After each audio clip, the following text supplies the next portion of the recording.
Bueno, pues buenas noches a todos. Vamos a dar inicio a un nuevo ciclo de conferencias en el Instituto Juan de Mariana. Abrimos el año y, como es tradición, pues inaugura el ciclo Paco Capella. Paco Capella, creo que todos los aquí presentes lo conocen, es astrofísico, cuenta con un máster en economía austríaca y es una persona, podríamos decir, inquieta intelectualmente, ¿no? Le preocupan cuestiones sobre epistemología, cuestiones sobre ciencias del comportamiento y, bueno, todo lo que tiene que ver con instituciones evolutivas, cuestiones antropológicas. Es miembro fundador del Instituto Juan de Mariana y, sin duda, es uno de los pilares que hace que esta casa avance y saque adelante proyectos y proyectos. Paco, muchas gracias como siempre por ayudarnos, les pido un aplauso de bienvenida y hoy va a hablarnos de una cosa un poco extraña, no sé si extraña o no, cibernética y acción humana intencional. Bienvenido, Paco, muchas gracias. Gracias, Eduardo.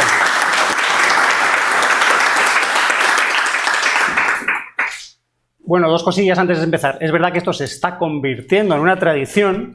Siempre tratamos en el instituto de traer grandes figuras. Pero coño, no las encontramos, entonces me llaman a mí corriendo. Paco, que tú siempre dices que sí, venga, cuéntanos algo. ¿De qué quieres hablar? Lo que sea. Pero bueno, si lo convertimos en una tradición, pues ya veremos, está bien. Lo segundo, observad el anuncio de la charla. ¿La mano? ¿Qué significa la mano? El diseñador, si me lo explica, es como muy misteriosa, ¿no? Está la mano detrás ahí de mi cabeza, una mano misteriosa, una mano negra. ¿Es la mano invisible del mercado? No sé, podemos debatir. Es una mano extraterrestre adecuada al título de cibernética, ¿no? Y acción humana. Vale, si los que me seguís sabéis, hay una cosa que Eduardo no ha mencionado. Empecé siendo físico, astrofísico, y fui haciendo otras cosas. Hice 2 años de cursos de doctorado en inteligencia artificial e ingeniería del conocimiento, y ahí es donde empecé a interesarme por todos estos temas de psicología, ciencia cognitiva. También ya venía yo estudiando por mi cuenta, leyendo cosas y hablando con gente pues de evolución, biología. Y eventualmente llegué al liberalismo y a la escuela austriaca a través de Jesús Huerta de Soto. Hice en su momento el máster de economía de la escuela austriaca. Y en su momento yo fui muy fan, ¿eh? Todos los que me oyen criticar a la escuela austriaca y al anarcocapitalismo, quizás que no conocen que yo hace, no sé, 20, 15 años era el más fan de todos. O estábamos todos muy animados, pero con el tiempo y los años vas hablando con más gente, vas teniendo otras lecturas y vas viendo el valor que tienen ciertas ideas, pero también las limitaciones. Entonces quiero intentar ligaros un concepto nuclear de lo que es la escuela austriaca y la economía, que es básicamente la acción humana intencional, que es lo que estudia la praxeología. Praxeología os puede sonar a palabra muy rara, pero simplemente es la lógica de la praxis, la lógica de la acción. Y no de cualquier acción, sino la acción intencional, la que tiene objetivos, fines, propósitos, metas. Pues resulta que hay otra palabra que parece que no tiene nada que ver, que es casi lo mismo, que es cibernética. Porque la cibernética es la ciencia y la tecnología del control. Norbert Wiener la definía como la ciencia del control y la comunicación en máquinas y seres vivos. Máquinas y seres vivos, curiosamente, resulta que son equivalentes desde el punto de vista de la cibernética. La única diferencia es que los seres vivos están vivos y se autoproducen, mientras que las máquinas son artificiales y las hemos hecho nosotros. Pero ambas tienen sistemas de control propios, en el sentido de que son autónomos, o algunas máquinas necesitan ser controladas por algún usuario. Y algunos seres vivos pues los controlamos nosotros, los usamos como, digamos, como herramientas, como animales de carga o animales de trabajo, lo que sea. O sea que al final no es tan diferente. La intencionalidad, el mundo de lo intencional, que es más humano, más de las ciencias sociales y que parece completamente alejado del mundo más físico, biológico, tecnológico, psicológico, computacional de la cibernética, son dos maneras complementarias de ver lo mismo. Entonces lo que quiero hacer es conectarlas y ver cómo se puede hacer. Y ahí también va una crítica a la escuela austriaca en el sentido de que ninguno de los pensadores de la escuela austriaca se ha molestado en hacerlo. Esto es algo para lo que a mí me ha costado en todos estos años encontrar referentes de gente que estuviera investigando esto. Prácticamente nadie. Si queréis luego os doy libros de autores que han investigado temas parecidos, pero ninguno es economista y mucho menos ninguno es austríaco. Si conocéis la escuela austríaca, lo que hacen es construir sistemas muy lógicos, muy sólidos desde el punto de vista filosófico lógico, es decir, partiendo de un axioma apodíctico que decimos, no es hipotético, sino indudable, que no puede no ser cierto, o sea, que tiene que ser cierto por narices, es una especie de tautología, que es que los seres humanos actúan y actúan intencionalmente, de ahí deducimos lógicamente todos los teoremas de la economía. Y se empeñan además en demostrar que ese axioma no puede, digamos, falsarse, no es algo falsable en el sentido popperiano, porque es que no puede ser falso. Yo digo, vale, pero ¿no os interesa ver esto cómo encaja con el resto del universo, con la materia, con la energía, con las cosas inertes o con los seres vivos? Entonces es lo que voy a intentar hacer en esa charla. Va a tener como 3 partes. Una primera de intencionalidad y filosofía, otra de intencionalidad y praxeología y la última de realmente conectarlo todo. Intencionalidad y filosofía.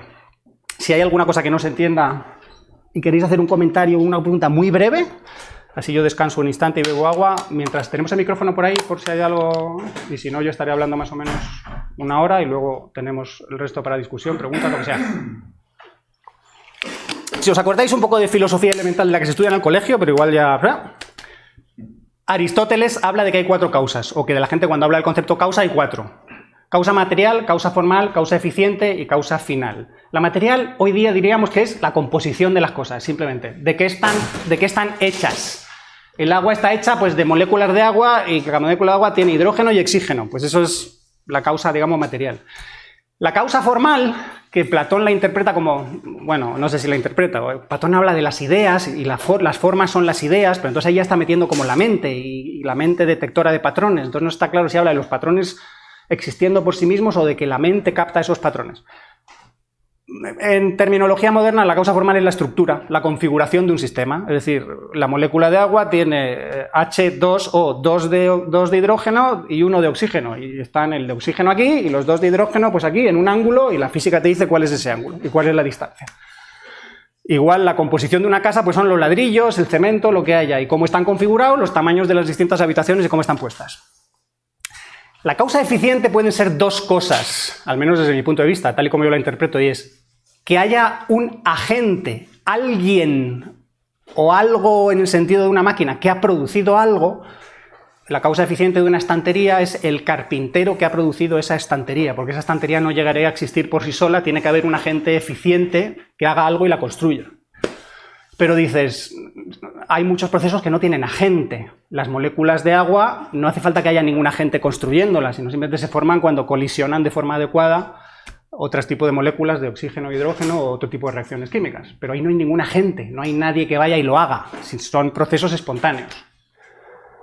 Y la causa final, que la estudia la teleología, esta es la que tiene más problemas porque es interpretable de varias maneras. Es hacia qué tienden las cosas o qué objetivo tienen las cosas, cuál es su fin, cuál es su intencionalidad.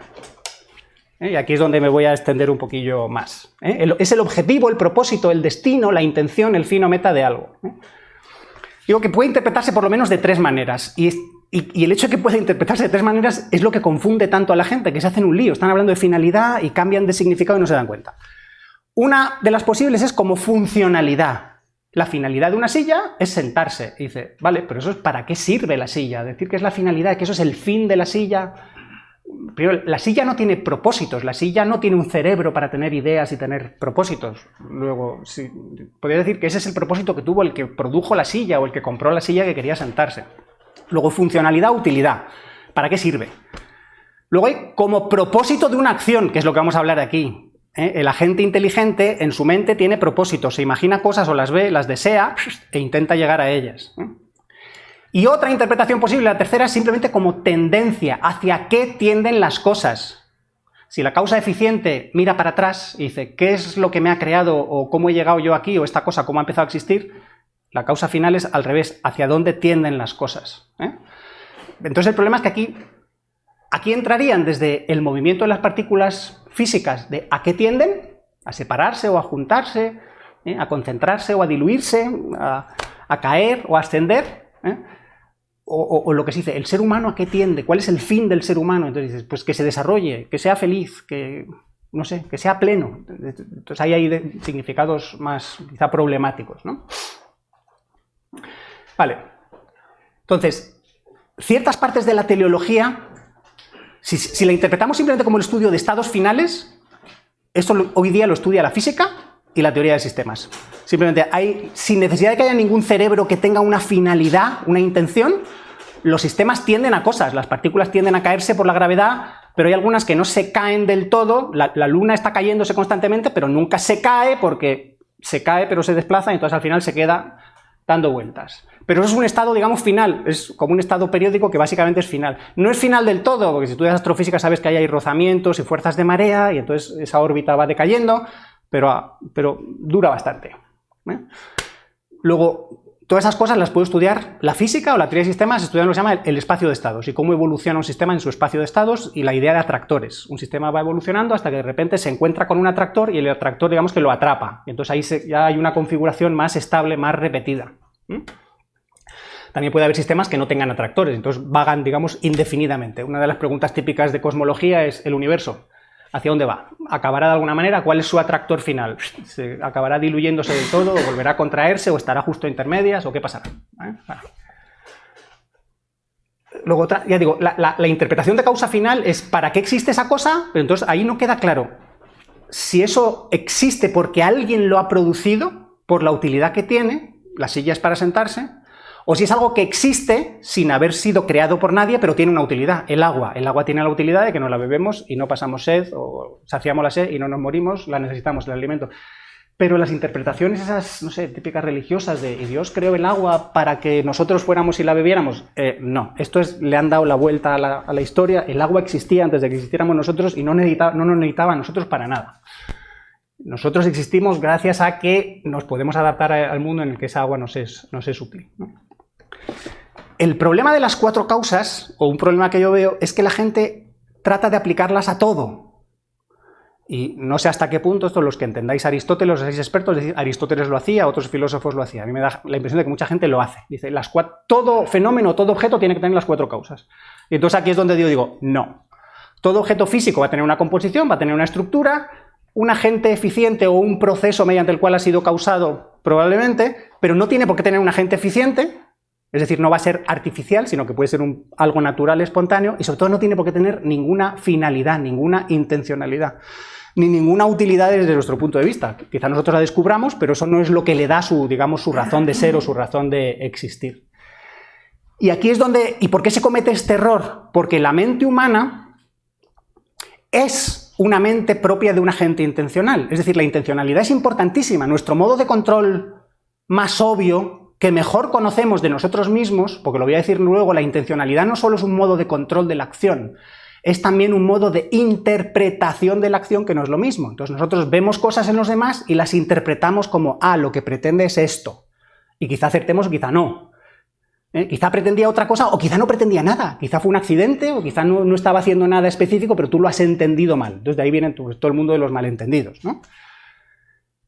Pero tenemos un sesgo en psicología, en behavioral economics, Michael Shermer estudia mucho esto, los sesgos que tiene la gente de interpretar. Entonces tendemos a interpretar que hay patrones, aunque no los haya, aunque haya ruido. Esto también, por ejemplo, Nassim Taleb, todo el libro de Fool by Randomness, es cómo se ve patrones donde no los hay. Muchos libros de Michael Shermer tratan esto mismo.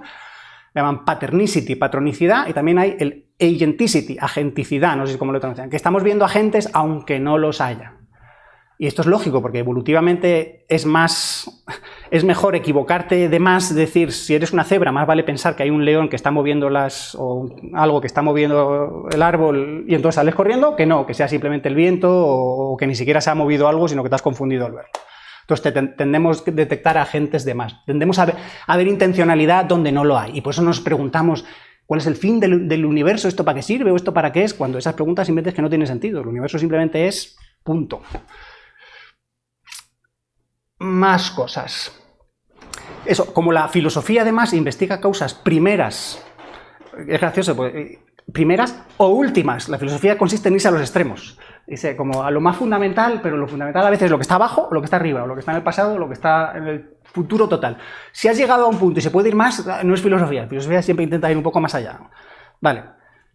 Pero hoy, en ese sentido, ya hay cosas que la filosofía no juega. Dice, hay cosas que son física, que son cosmología, y nada más. Entonces, pero el problema es cuando la filosofía se sigue haciendo estas preguntas y respecto a los fines de la acción intencional tiene fines. Pero hay acciones que son tan complejas que tienen lo que se llaman fines intermedios. Bueno, sabéis, esto lo explico por si no sabéis economía, pero es muy elemental. La acción persigue fines y utiliza medios, ¿no? Yo quiero conquistar a una señorita, pues mis medios igual es que le envío un ramo de flores y me gasto el dinero y le invito a cenar y me visto bien y todas esas cosas. Pero todo eso son medios. El objetivo es conquistar a la señorita. Vale. Pero eso, yo puedo analizar esa acción más compleja, puedo descomponerla, reducirla en microacciones o en acciones más pequeñas, cada una con su fin concreto. Necesito ir a comprar las flores, pues cojo un taxi o voy andando, entonces lo que yo utilice para conseguir las flores, el dinero que utilice, son medios para ese fin, y ese fin es intermedio. Entonces la filosofía hace la pregunta que parece del millón, y en realidad es una pregunta tramposa. ¿Cuál es el fin último de la acción humana? Para mí la respuesta es, la pregunta no tiene sentido, no hay ningún fin último. O hay respuestas tipo, la felicidad, pero eso es tremendamente abstracto. O el bienestar general, dice, pero eso es como decir, sí, sentirse mejor. Mises en la praxeología lo dice, el ser humano intencionalmente lo que hace es intentar cambiar un estado menos satisfactorio por otro más satisfactorio. Vale, sí, claro. Es abstracto, pero te entiendo. Vale, pero entonces, ¿cuál es el fin último? Pues puedes insistir en eso, la realización personal, la felicidad. Concretamente, el ser humano en modo intencional constantemente lo que está es generando nuevos fines, ve cosas, le atrae, va por ellas, se cansa y deja de perseguir algo y se va por otra cosa, o al revés, persevera y dice, no, tengo que conseguirla, no me hace caso, pues la persigo, que no, pues aparece otra señorita por ahí y me voy a por ella. Pues depende, no hay ningún fin último, sino que estamos constantemente generando nuevos fines. Por mencionar, por completar esto, la intencionalidad, no quiero hablar de esto porque no es el propósito, pero si alguno queréis. La intencionalidad obviamente también se considera en filosofía moral. Es decir, lo que cuenta son las intenciones para que una acción sea buena o no, o lo que cuenta son los resultados. Los economistas tienden a decirte, fíjate en los resultados, no digas, no meramente lo que la gente dice, yo era bueno, mi intención era buena. Y también podemos hablar si hay libre albedrío o no, si realmente escogemos libremente o no lo que queremos y lo que actuamos, por lo de la responsabilidad moral. Incluso la filosofía moral se atreve a decir cuáles son los fines que debería tener. Todo lo que es la ética los fines no es descriptiva en el sentido de estos son los fines que la gente persigue, haciendo una especie de estudio de marketing, sino en plan decirle, y los fines valiosos que debéis seguir si queréis ser buenos agentes morales son estos. Y todas palabras que suenan muy bien. Y los que debéis evitar, pues todo palabras que suenan muy mal, porque al final es perseguir lo bueno y evitar lo malo. Vale. Y una última idea sobre filosofía, que esta solo la sabrán los filósofos profesionales. La palabra intencionalidad, en realidad, en la filosofía moderna, no se refiere a la acción. O al menos no se refiere solo a la acción. Los austríacos la orientan solo a la acción y dicen, la acción es intencional en el sentido de que la acción no se hace por sí misma, sino que se hace por un objetivo que se persigue. Si os fijáis, esto contrasta un poco con ideas budistas, hinduistas, de meterse en el presente y hacer la acción por sí misma y disfrutarlo y vivir el presente y olvidarte de qué estás persiguiendo, ¿no? Pero la intencionalidad en filosofía significa que las cosas representan a otras, que las ideas tienen un contenido, que los símbolos, los signos tienen referentes, tienen significado. Luego, cuando leéis a Daniel Dennett, por ejemplo, que os puedo leer, todos sus libros son muy recomendables, hablando de intencionalidad, no está hablando de la intencionalidad de la acción, aunque también a veces, porque él sabe que la mente al final lo que es un sistema de control de la acción, pero él se refiere sobre todo a que la mente tiene contenidos, a que las ideas se refieren a cosas, representan cosas. Entonces eso es lo que se llama intencionalidad y lo que se llama la perspectiva intencional, decir que la mente tiene contenidos y representan cosas. Esto es importante si estudias ciencia cognitiva porque hay escuelas que dicen que no, que la mente no es un sistema de representaciones y que la mente solo tiene una estructura básica subsimbólica y que todo lo demás como que se lo están inventando o que lo están exagerando. Yo a los no representacionalistas me dan un poco de miedo porque conectan muy bien con los biólogos, gente como Maturana y Varela son los que se inventan la idea de autopoiesis y son un poco antirrepresentacionalistas, pero luego se pasan tres pueblos al decir que la mente en realidad no representa nada, porque es obvio que la mente representa cosas, las representará de forma imperfecta, de forma limitada, de forma a veces absurda, pero sí que representa cosas, porque si no es que toda la mente sería una especie de sistema de autoengaño, que autoengaño lo hay, pero no lo es todo. ¿Vale? Hasta aquí filosofía. Ahora, praxeología. ¿Quiénes no conocéis de nada la escuela austriaca? Pocos, vale, pero rápidamente. Pues eso, Ludwig von Mises, Friedrich Hayek y otra gente antes de ellos, como Karl Menger. hacen un estudio de la economía abstracto, formal y lógico, muy en contraposición a todo lo que hay actualmente, que es modelos matemáticos y datos empíricos. Entonces, ellos siguen más el método de los clásicos, que es entender la acción y razonar. Entonces, a partir del axioma de acción, que simplemente es un axioma que dice que el ser humano actúa intencionalmente, ellos van describiendo en qué consiste esa acción y deduciendo cosas, añadiendo detalles, añadiendo cláusulas más particulares, más hipotéticas, y viendo qué se deduce de ahí. Entonces, la idea es que la acción es intencional, que es deliberada, propositiva, es decir, que tiene propósitos, y que es proactiva, que no es meramente reactiva, que tiene metas, objetivos, intenciones. El libro principal que explica esto es La acción humana de Mises. Murray Rothbard, que es uno de los seguidores de una de las ramas de la escuela austriaca, utiliza esta idea de intencionalidad no solo para desarrollar la economía, sino para construir una ética. Su libro, el libro del que saca esto se llama La ética de la libertad. Entonces empieza con un primer capítulo, porque este libro está escrito en los 70, criticando a todo el movimiento de los sociólogos de aquel entonces que decían que el ser humano no tenía naturaleza, como que era totalmente plástico y que todo era cultura, algo contra lo cual empieza la psicología evolucionista, que entonces se llamaba sociobiología, con Edward Wilson. Y entonces Rothbard dice, claro que tiene naturaleza el ser humano. ¿Y cuál es esa naturaleza? Que es un agente intencional. Como él ha estudiado la escuela austríaca, dice, yo sé que el ser humano es un agente intencional. ¿Vale?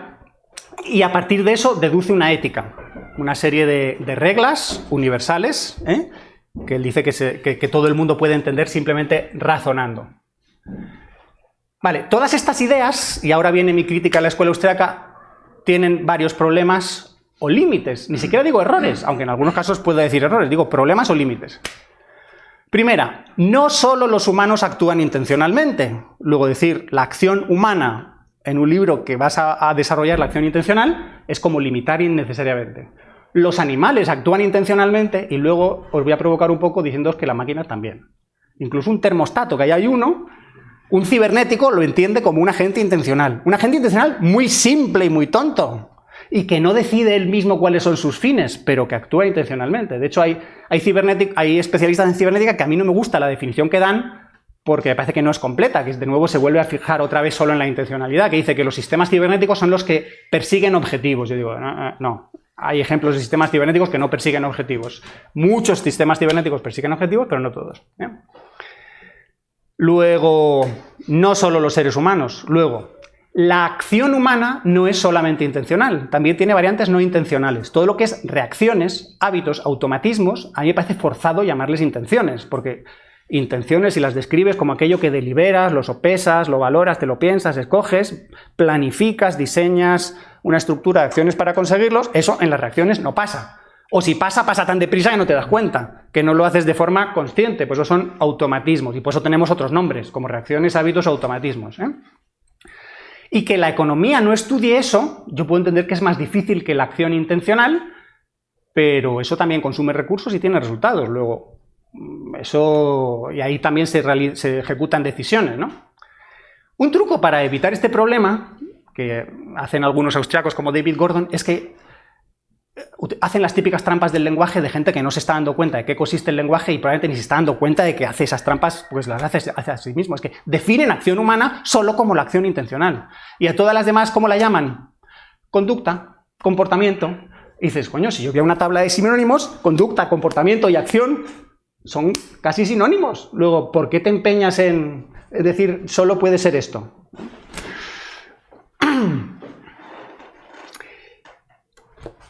Esto ya, otro problema, ya os lo contaba antes, es la intencionalidad no es solamente una forma de controlar la conducta, es una forma de dirigir la acción, sino también es una forma de interpretar el comportamiento, tanto el propio como el ajeno.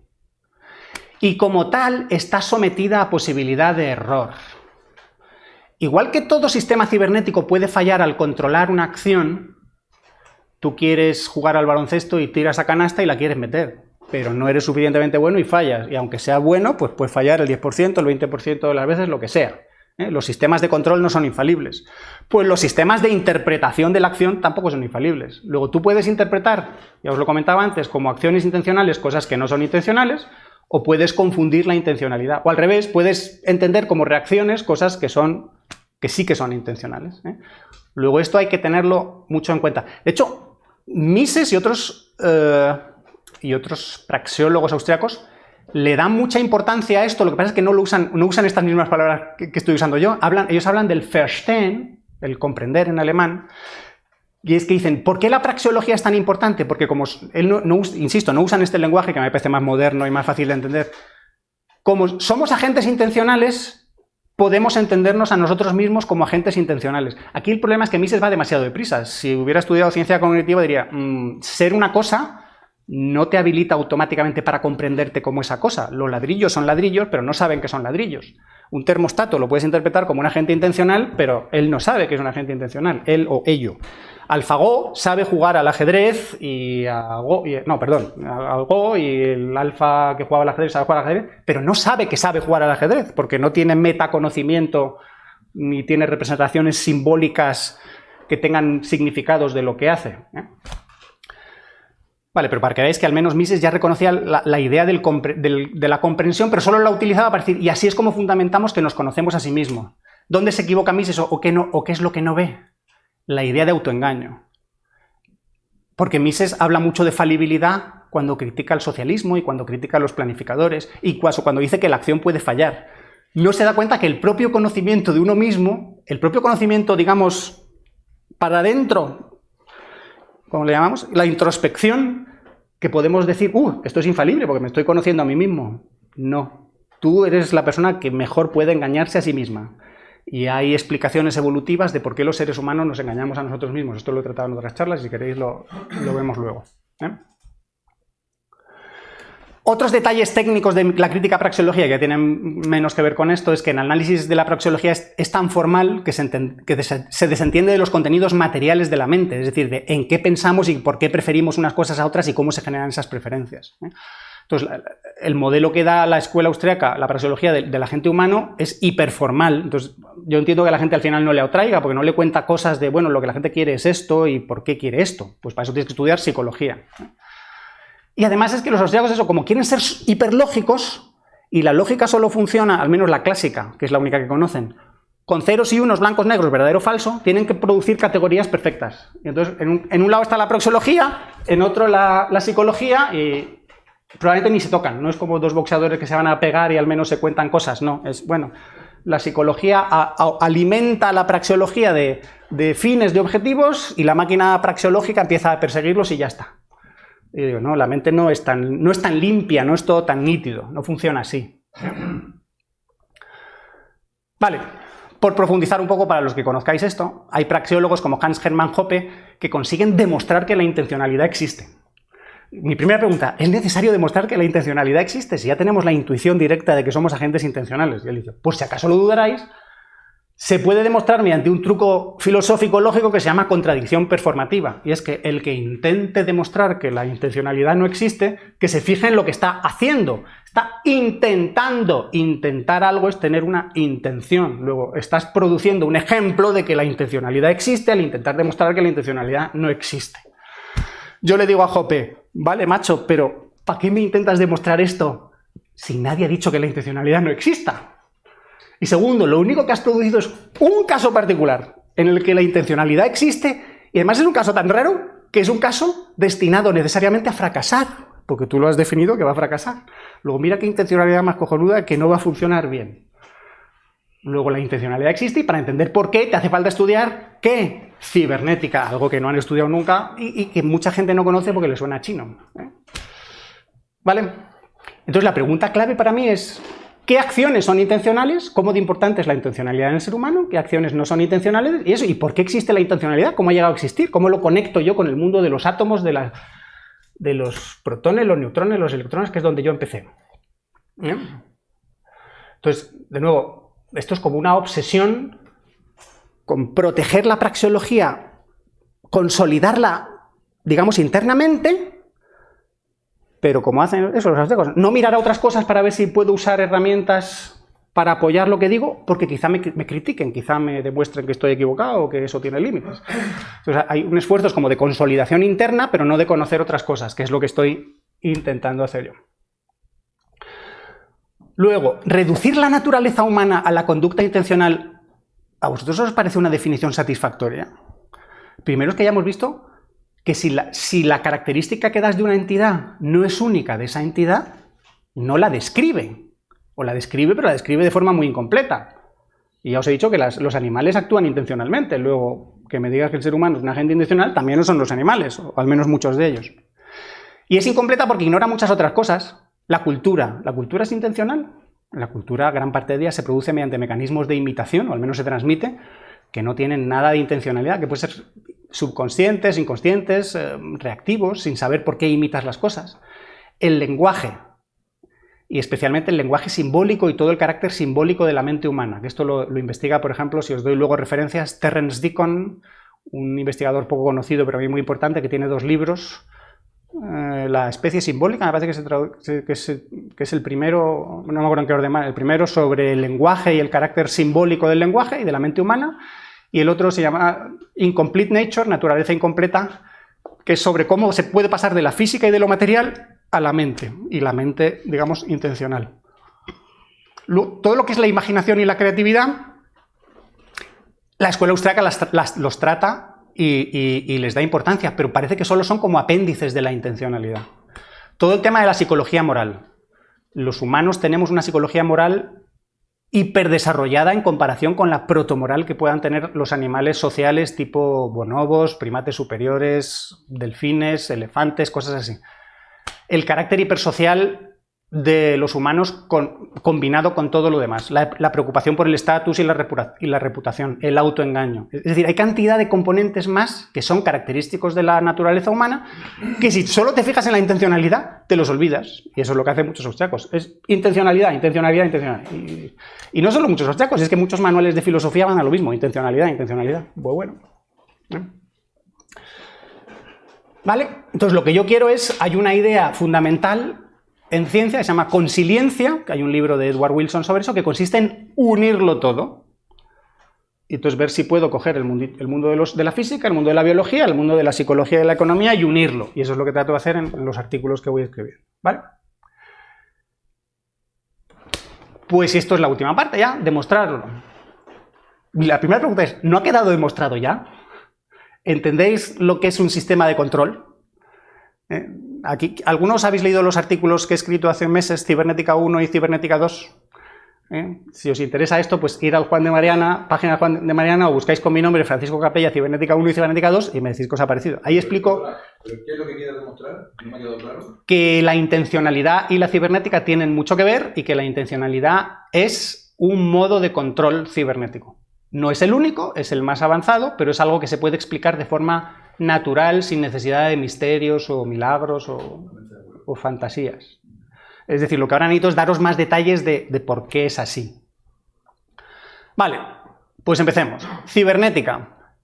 Ya os lo he dicho antes, kibernetes significa gobierno, o tiene la misma raíz etimológica que gobierno en griego, pero el kibernetes era el timonel, el piloto, es decir, el que manda, el que dirige, el que gobierna, el que, una embarcación, el que les dice a los remeros, más deprisa, ahora más despacio, ahora los de la izquierda, ahora los de la derecha, ahora frenáis, ahora las velas, ahora para arriba, ahora para abajo, ahora el timón para acá, timón para allá.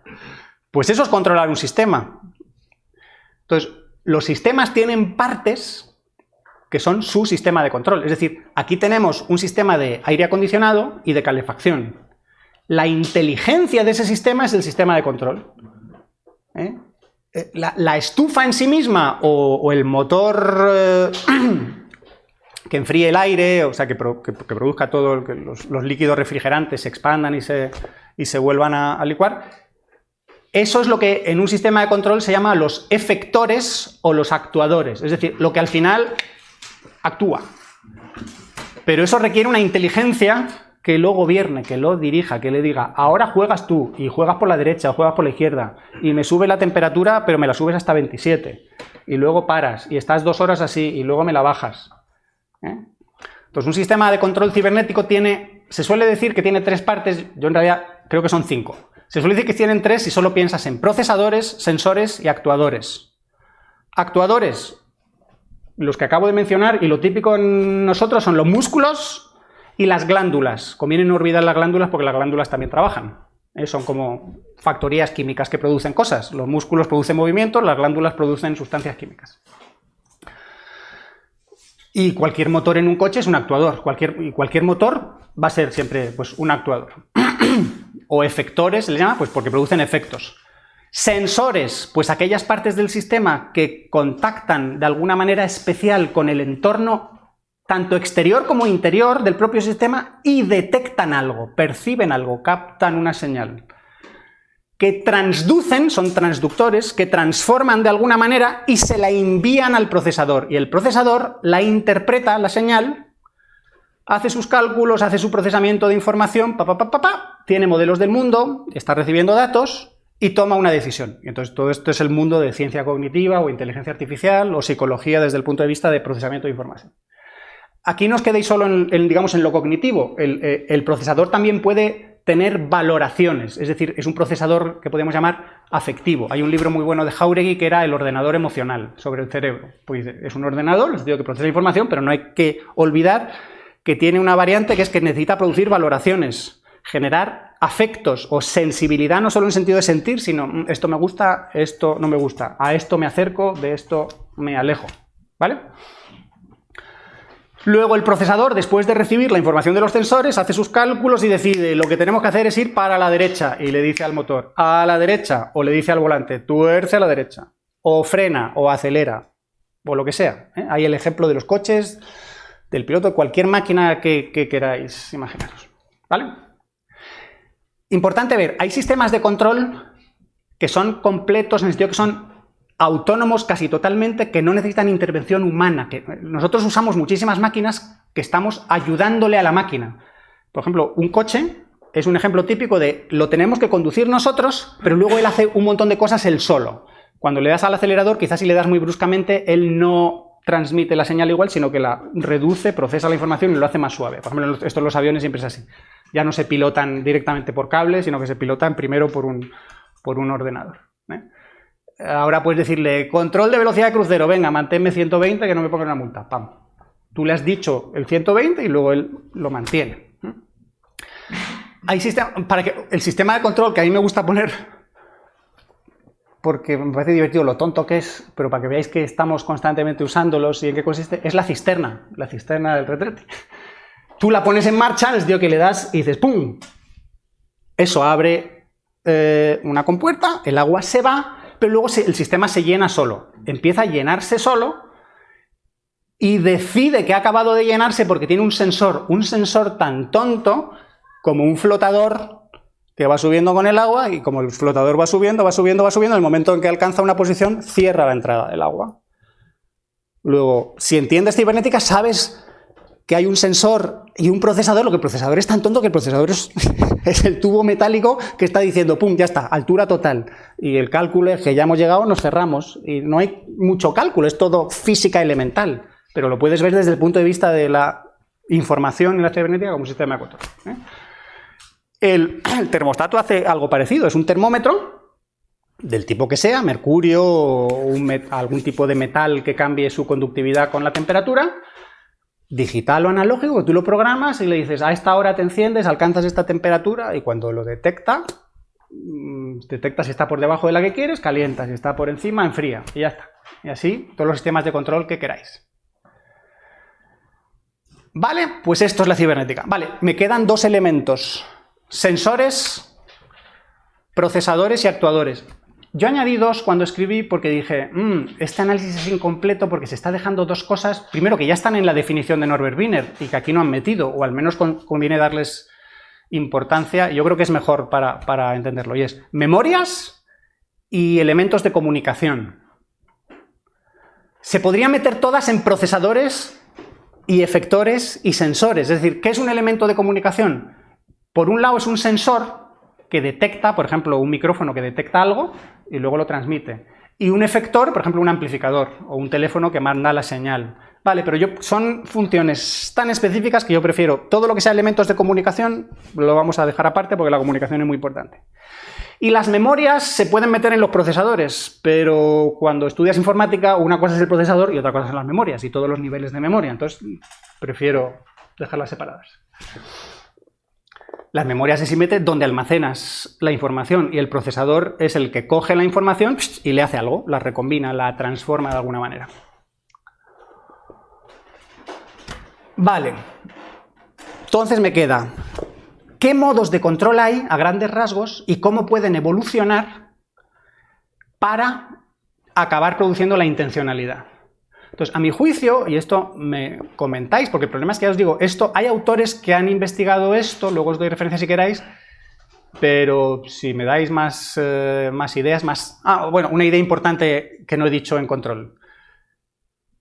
Los ciclos. Los sistemas de control no funcionan una sola vez de forma lineal, o al menos no es lo normal, aunque pueden hacerlo a veces, sino que funcionan en ciclos permanentes de percepción, pensamiento, acción, percepción, pensamiento, acción, percepción, pensamiento, acción. Y si alguno me podía preguntar, ¿pero por dónde empiezan? Por cualquier lado. Es decir, no tiene por qué empezar en la percepción. Tú puedes ver algo, te gusta y vas a por ello, o al revés, te da miedo y te alejas. Entonces, eso habría empezado en la percepción, pero también puedes estar en tu casa ahí somnoliento y de repente piensas algo, imaginas algo, te acuerdas de que tienes que ir a una cita y sales corriendo. Pues eso se ha originado en tu pensamiento. O te imaginas que quieres algo y vas a por ello. O estás haciendo algo que no, estás empezando con una acción que no tiene que ver con lo que estás, y ahí surge un pensamiento, una percepción, pero que van en bucles. Entonces, un concepto esencial en control es el feedback o la realimentación. Y es que los efectos de la acción, los efectos del actuador, los puede percibir el sensor. Y como los puede percibir el sensor, el sistema se puede autocorregir. Si tú estás haciendo cosas a ciegas, imagínate que estás tocando el piano y no puedes oír lo que estás tocando. ¿Cómo sabes que la canción que estás tocando es la que crees, o que estás en tono, o que vas al tiempo que todo el resto del mundo? No hay manera. Esto es algo típico en los músicos cuando estás en el escenario, que mi altavoz no está bien, que no me oigo. Y entonces dices, ¿cómo sabes si vas con los demás, si solo igual oyes a los demás pero no te oyes a ti mismo? Entonces necesitas feedback para corregirte. Y para ver en qué dirección estás yendo, si debes ir más deprisa, más despacio, frenar ya o ir a la izquierda, a la derecha. Y un concepto aún más avanzado que el feedback, o realimentación, es el feed forward, que esto ya es más difícil de traducir, incluso de, no sé si de interpretar, que se suele traducir como prealimentación. Yo digo, es prealimentación, pero lo que es en realidad es predicción. Si tienes un sistema con un procesador tan potente que tiene modelos del mundo que representan bien el mundo y está bien alimentado con datos del mundo, puedes hacer predicciones, como por ejemplo predicciones meteorológicas. Entonces no tienes por qué esperar a ver qué pasa, sino que ya estás preparado, ya sabes lo que va a pasar, de forma imperfecta y limitada, pero esto ya es un avance sobre no tenerlo. Entonces, un sistema que sabe, por ejemplo, los sistemas, un problema que tienen los sistemas de control es que se pasan, que hacen lo que se llama overshooting. Entonces el sistema puede estar calentando y calienta hasta que llega a los, vamos a poner que le he puesto 22, y a los 21,99 todavía sigue calentando. ¡Pum! Y solo para de calentar en el momento en que llega. Este sistema lo que va a hacer es overshooting, se va a pasar. Y luego para abajo lo mismo. Y entonces va a estar constantemente así. Si el sistema fuera más inteligente, sabría que conforme se acerca a su objetivo puede ir bajando la intensidad porque le queda un calor que ya ha ido expulsando que todavía no se ha distribuido. Tararí. Pues así con cantidad de cosas. Entonces, son sistemas de control con capacidad predictiva que no solo realimentan, sino que prealimentan, que prevén. Vale, pues entonces, modos de control y evolución de control. Pues el modo más simple de control es simplemente, a mi juicio, reaccionar. Algo externo, un estímulo, lo detectas, lo procesas de forma muy rápida y ejecutas una acción típica, estereotipada, siempre la misma. El impulso puede ser algo tan vago como una sombra. Llega una sombra y la cucaracha se esconde. O al revés, llega luz y la cucaracha se esconde. Un pajarito en un árbol ve una sombra, un halcón, igual se esconde o pega un chillido y sale volando, lo que sea conveniente. Es algo que es rápido, muy directo, que tiene procesamiento de información, porque todo el control tiene algún tipo de procesamiento de información, pero muy rápido y muy, se dice, sucio, de borrador. Lo que importa es hacer algo deprisa. y es poco preciso y no tienes por qué tener grandes inspiraciones y pensártelo mucho. No puedes caer en la parálisis del análisis de, me lo tengo que pensar. No, no, lo importante es actuar. Lo importante es la acción. El sistema de control es para la acción y la acción es para la supervivencia. Luego, no te pongas a pensar por pensar. Se trata de actuar, ¿no? Fijaos que entonces lo importante de la reacción, cómo definimos la reacción es por qué la provoca, más el estímulo inicial que el pensamiento, aunque hay pensamiento, que es lo que empieza el proceso, y que el procesamiento de información es rápido y vasto.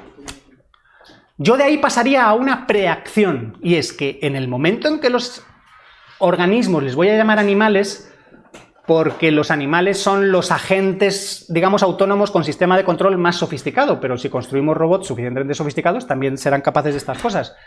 Y hay veces que la gente dice, bueno, es que las plantas no actúan y las plantas no tienen sistema de control. Mentira, sí lo tienen, lo que pasa es que son más básicos y las plantas son más lentas. Pero, por ejemplo, las plantas carnívoras tienen un sistema de control que es que cuando la mosquita toca, no sé si me acuerdo si son 2 o 3 veces, no basta con una, porque eso podría ser una gota, pero tiene que ser 2 separadas por X segundos, se cierran. Y además es un sistema de control que ha aprendido, porque si se cerrara siempre con un solo toque, caería una gota de lluvia, me cierro, y ya la hemos cagado, ya tengo que hacer el esfuerzo de volver a abrirme y no hemos conseguido nada. Luego tiene que detectar... La planta no necesita saber que existen las moscas, no necesita tener una representación avanzada de qué es una mosca, yo soy una planta, eso es un animal. La planta solo necesita representar que ha habido un golpe y con qué separación está del otro golpe, pero ya está representando algo, tiene una representación de eventos y una distribución temporal. Vale, y los microorganismos igual, tienen sistemas de control, lo que pasa es que no tienen, digamos, un cerebro como los organismos multicelulares, los animales tenemos como un sistema nervioso específicamente dedicado a todo eso. Lo siguiente es la preacción. Llamo preacción a una reacción anticipada. Si antes hemos dicho que primero puedes tener realimentación y luego tienes prealimentación, que es prever, en la medida en que vas teniendo un modelo del mundo un poco más rico, un poco más detallado, ya huelen las cosas antes de que te muerdan. La cebra tonta que no fuera capaz de prever tiene que esperar a que el león llegue y le pegue un mordisco para decir, oh, mira, un estímulo sensorial desagradable, debería salir corriendo. Pues hombre, si la cebra dice, león, peligro, peligro, peligro, si se acerca y va corriendo, salir corriendo.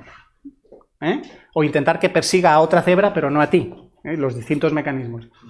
Luego una preacción es una reacción algo más inteligente y no tan directa, algo más indirecta, ¿vale? Y con esto, la evolución lo que va haciendo es producir modelos cada vez más sofisticados y llega un momento en que el modelo del mundo es más sofisticado que lo que decimos, esto lo podéis leer en libros de Daniel Dennett, de cómo se va haciendo cada vez más sofisticado el sistema cognitivo, es que tu representación del mundo adquiere como vida propia y tú vives en una simulación virtual del mundo que está constantemente activa. Y entonces, independientemente de que estés representando el mundo y vas viendo el mundo real y la cebra se va fijando en si hay leones, pues la cebra, yo no sé si las cebras sueñan o no, eso es la típica pregunta. ¿Los animales sueñan? ¿Los animales imaginan? ¿Los animales cómo son de creativos? Pero tampoco me creo que la cebra cierre los ojos y de repente todo el sistema cognitivo de la cebra se apague y diga ya no hay nada. Hay muchas pruebas que, digamos, apuntan a que todos los mamíferos sueñan. O que tienen una cierta continuidad cognitiva. Yo aquí me refiero no solo al dormirse, sino al no solo percibir cosas. Luego que estás pensando. Vale. Entonces, si estás pensando cosas, lo que está pasando es que dentro de tu cerebro hay actividad, ¿no? Es que esto es un concepto clave. El control es una acción o actividad que dirige otra actividad. Es decir, el control es la actividad de los sensores y los procesadores dirigiendo a los efectores, a los actuadores, que luego se realimentan y vuelven para adentro. Es decir, no quiero que penséis que por un lado hay acción y que lo que hace el cerebro no es acción o actuar. El cerebro son neuronas o el cerebro electrónico son circuitos electrónicos que están trabajando, que están pasándose señales. Las neuronas son bombas que simplemente bombean potasio o sodio, entonces producen un impulso eléctrico. En los procesadores electrónicos, pues corriente eléctrica y ya está, y cierran y abren puertas lógicas, y entonces están trabajando. Lo que pasa es que, como nosotros no nos vemos trabajar dentro del cerebro, nos damos cuenta que el cerebro es una máquina. Y es de hecho la máquina que más energía consume del cuerpo. Y eso lo podemos ver luego evolutivamente. ¿Por qué tenemos la dieta que tenemos? Porque con el intestino cortito que tenemos no podríamos tener un cerebro tan grande con lo que cuesta alimentarlo si no cocináramos y cosas así. Trucos muy curiosos. Luego, si en el cerebro hay actividad, el cerebro podría generar el mismo estímulos internamente para generar movimiento en los músculos. No me refiero solo a que el cerebro obviamente debe mandar una señal a los músculos. Eso es obvio. Eso sucede en las reacciones también. Los músculos se activan porque reciben una instrucción, un impulso nervioso desde el cerebro. Lo que estoy diciendo es aquí que tú estando en tu sofá de tu casa ya, sin recibir ningún estímulo externo, puedes estar pensando en cosas y de repente te acuerdas, ahí va, si tenía una cita y llego tarde. No ha habido ningún estímulo externo, era todo actividad interna. O un día te cansas de estar en el sofá y dices, venga, voy a hacer algo con mi vida, voy a conquistar a una mujer, voy a tener un buen trabajo y voy a triunfar y tal, Entonces, eso es lo que se llama proactividad. Y es lo que yo creo que se refieren con intencionalidad. Es decir, que la acción tiene un propósito. ¿Y de dónde viene ese propósito? Pues en principio de dentro. Pero de nuevo, que venga de dentro no es que sea mágico, o sobrenatural, o misterioso, simplemente es que el cerebro tiene su propia actividad. Y esa actividad es de ir representando la realidad, de producir una especie de simulación o mundo virtual, y que a veces hay estímulos que los ves, en el sentido de no que los ves físicamente, sino que los imaginas, e imaginarlos es, en cierto modo, como verlos, los valoras y vas a por ellos. Luego, con esto espero haberos un poco demostrado los pasos que no es tan que es bastante normal, que al final emerja la intencionalidad. Por otro lado, para que veáis que la reacción y la proacción no son tan distintas. Un ejemplo que estudian Maturana y Varela es el de la rana, que se sienta y se pone a cazar. ¿Qué hace la rana para cazar? Se sienta, se queda en posición y se pone a mirar. Si pasa un objeto del tamaño adecuado o la velocidad adecuada, ¿qué hace? ¡Pum! Lengua. ¡Guau! Y si le tiene suerte, le da a la mosca y se la come. Entonces podríamos interpretar que eso es una reacción, que la rana está en modo pasivo y reacciona ante la mosca.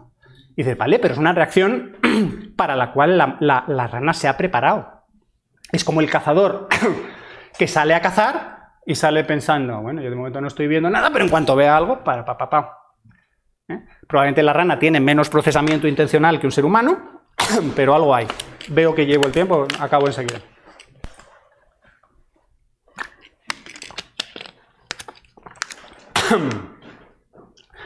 Luego, una de las diferencias entre las reacciones y lo intencional, o lo que podemos llamar más intencional, es si lo estamos viendo directamente, entonces podríamos decir más que reaccionamos, o si lo estamos imaginando. Entonces, si lo estamos imaginando, decimos más que actuamos intencionalmente. Pero las ideas que están en tu imaginación, de nuevo, no han llegado ahí por ciencia infusa de milagro. Serán porque has recordado algo que tuviste un estímulo en el pasado, o algo así. O tienes hambre porque parte de tu cuerpo te está diciendo niveles de glucosa bajos, niveles de glucosa bajos. Y tú estás reaccionando, pero no lo interpretas como una reacción, sino como un quiero comer, tengo hambre, y entonces desarrollas un plan. ¿Vale?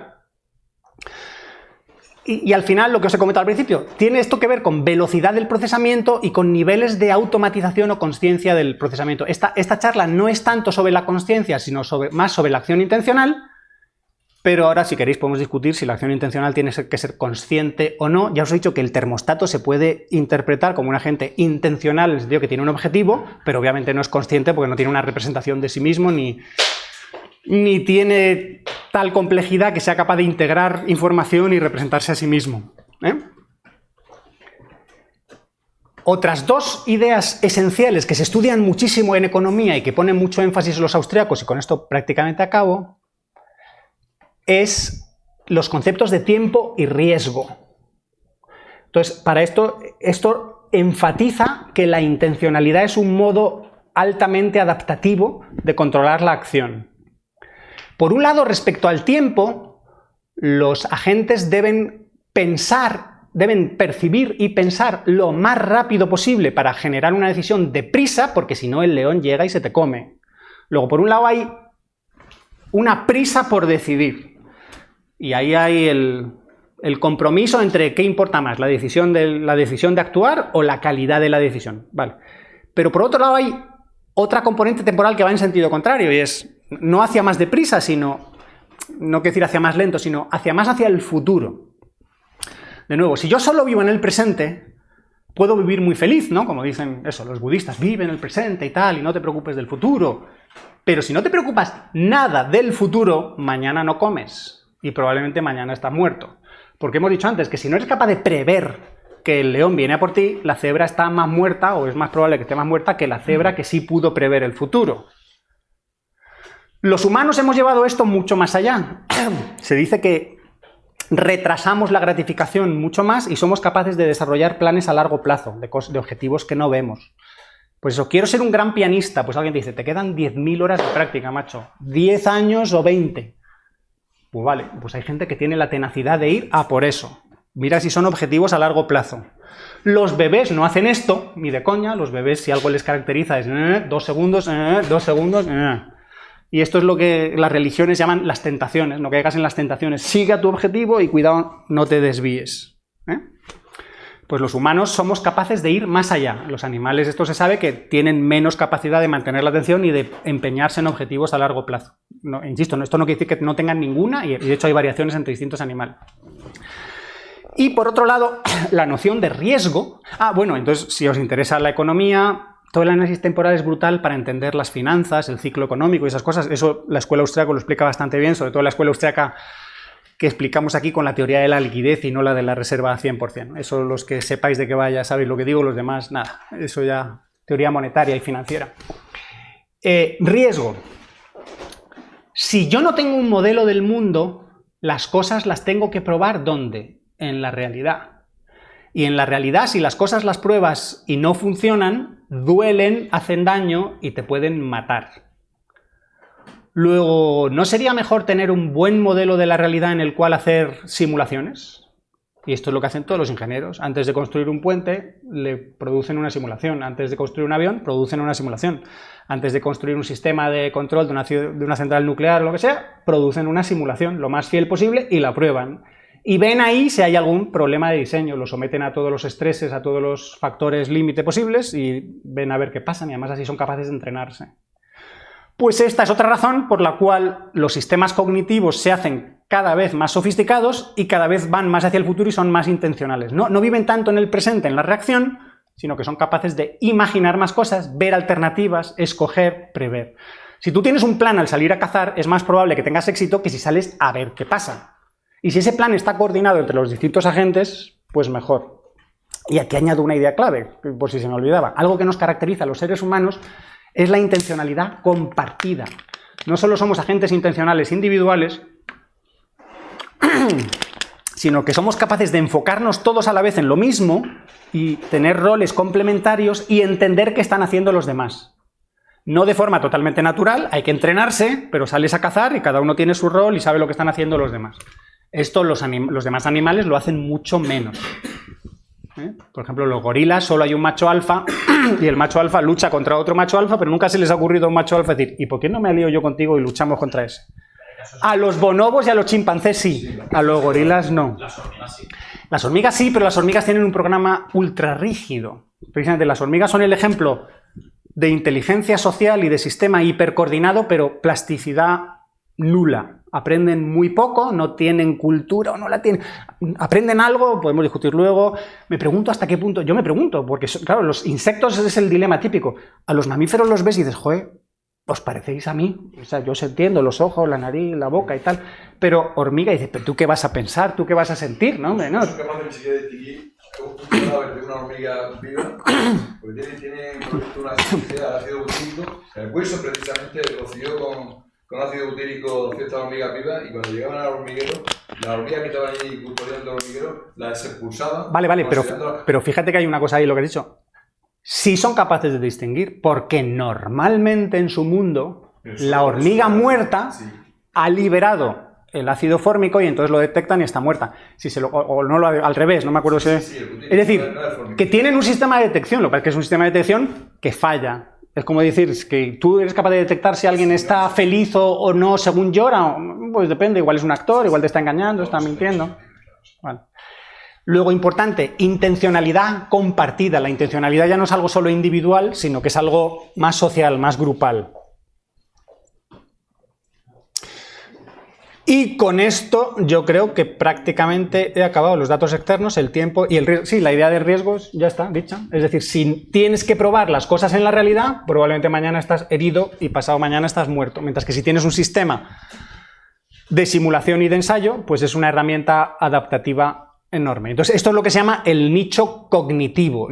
La especie humana es la que primero y mejor ha desarrollado el nicho cognitivo. Pues que hay gente que pregunta, ¿y por qué los otros animales no lo han hecho si esto es tan bueno? Primero, porque no es fácil, porque tienen que ocurrir una serie de eventos previos para ir desarrollando una inteligencia flexible plástica. Esto yo os he explicado que es plausible, ¿no? Esto no significa que sea fácil. Hay otros animales que viven con otras características en otros nichos. Y otra cosa curiosa es que una vez que una especie explota el nicho cognitivo, las demás lo llevan crudo, porque aquí no hay competencia, aquí es lo de solo puede sobrevivir uno, solo puede quedar uno. Entonces, si otra especie intenta competir con nosotros, probablemente nos los comamos o los mataremos o los esclavizaremos antes, o quizá no, igual somos buenos amigos. O nos esclavizan ellos. O nos esclavizan ellos si nos superan antes. Y con esto yo creo que tenemos bastante y ahora tenemos una hora por lo menos para comentarios.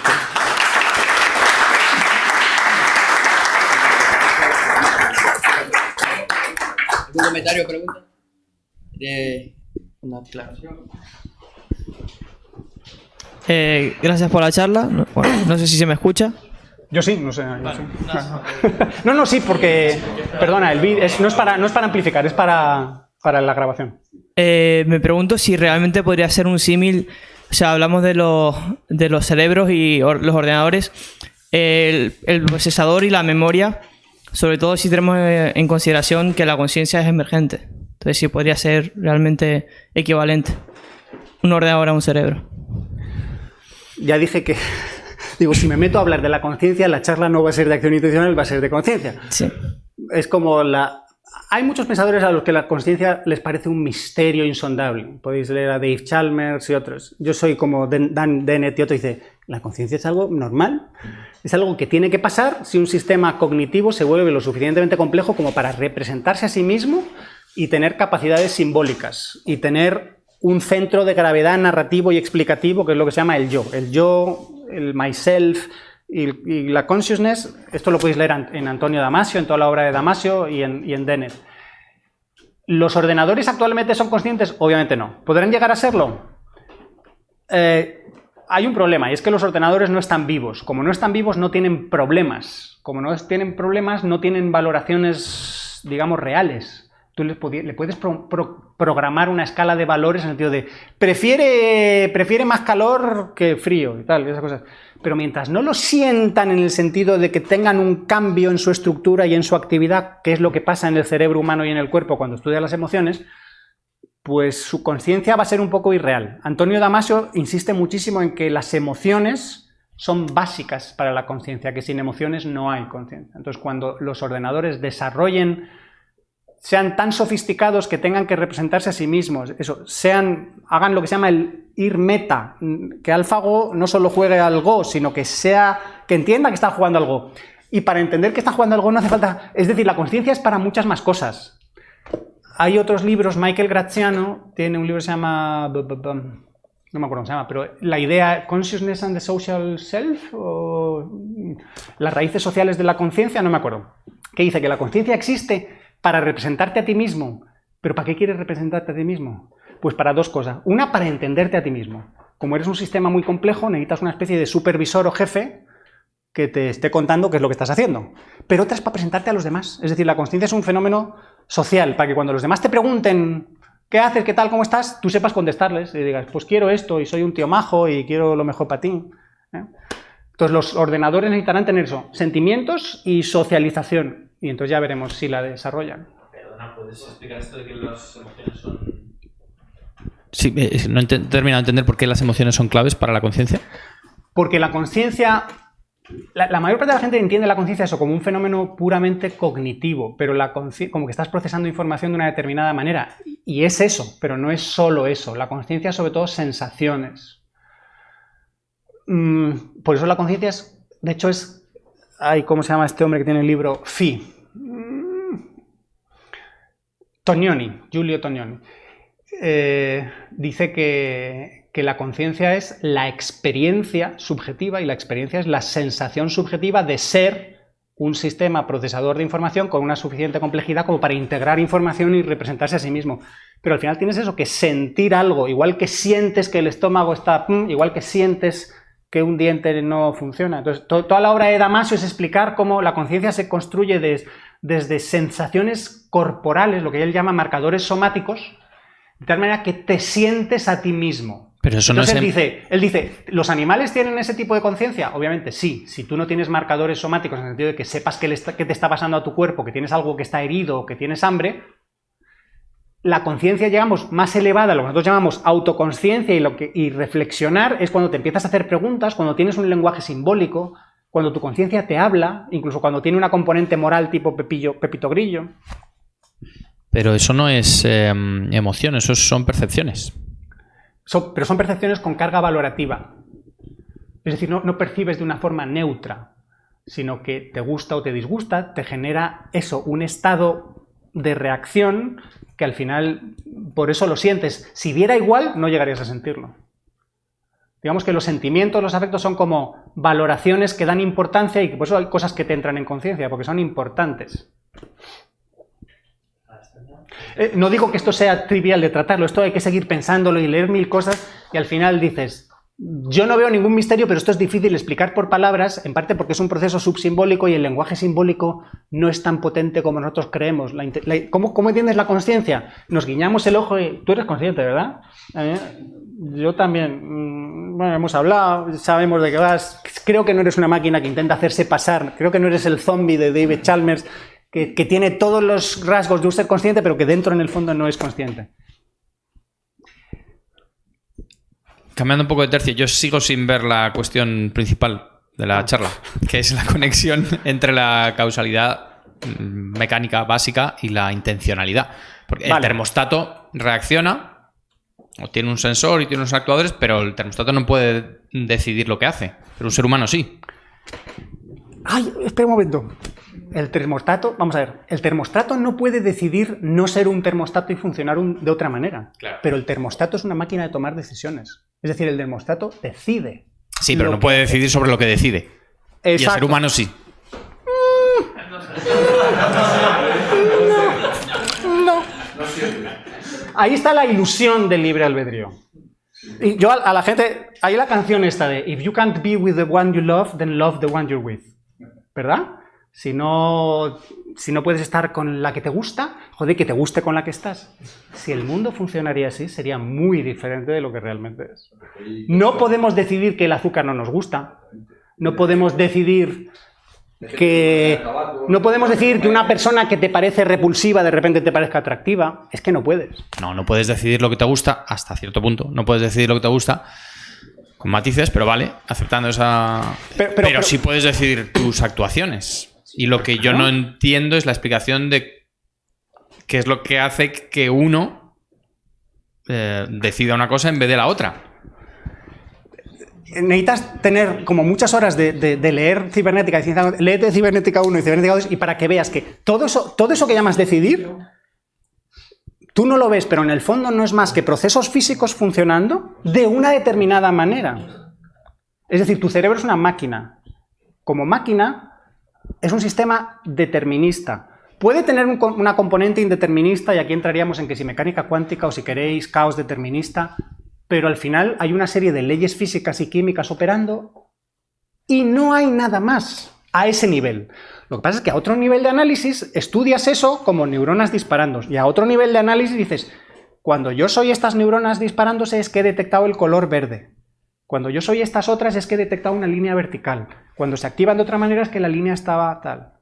Vas haciendo eso cada vez más complejo y dices, es Susanita la que me gusta. Entonces, por un lado detectas que es Susanita y otra parte de tu cerebro dice, sí, nos gusta. Es una máquina muy compleja funcionando y ser esa máquina es ser yo, ser tú.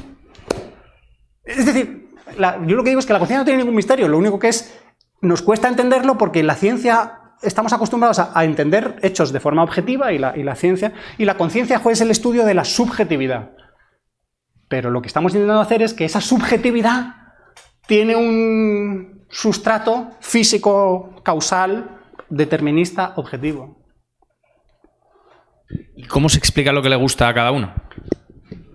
por cómo estás... Eso, psicología evolucionista lo explica muy fácil. Yo suelo decir que tú puedes generar cualquier tipo de sistema que procese la información de cualquier manera, la parte cognitiva, y que le gusten cosas de cualquier manera, la parte, digamos, valorativa. Digamos, por separar a grandes rasgos, aunque esto luego siempre va unido, el poder del querer. Pero si tú no ves bien, pues no vas a poder jugar bien al fútbol o al tenis o al baloncesto. Es decir, ciertas cosas van a estar limitadas. Luego, tu éxito vital va a estar limitado. Igual, si eres un león que está ciego, pues vas a cazar bastante mal. Luego, las capacidades se seleccionan, ¿no? Y de hecho, la teoría evolutiva tiende a enfatizar las capacidades. Pero digo, ¿y por qué no enfatizáis también las preferencias? Si eres un león y te gusta comer mierda, te puede gustar y puedes ser muy feliz, pero mañana estás muerto. Porque la mierda no es nutritiva y probablemente es venenosa. Entonces, has generado una preferencia, pero el propio proceso evolutivo la destruye. Entonces, ¿por qué al final sobreviven organismos que les gusta el azúcar y las grasas y una temperatura determinada, y hombres que les gusta un determinado tipo de mujer y mujeres que les gusta un determinado tipo? Pues porque es lo que funciona. Pero la evolución está constantemente generando variantes. Y no todo el mundo le gusta exactamente lo mismo. Los prefieren rubias, las prefieren morenas.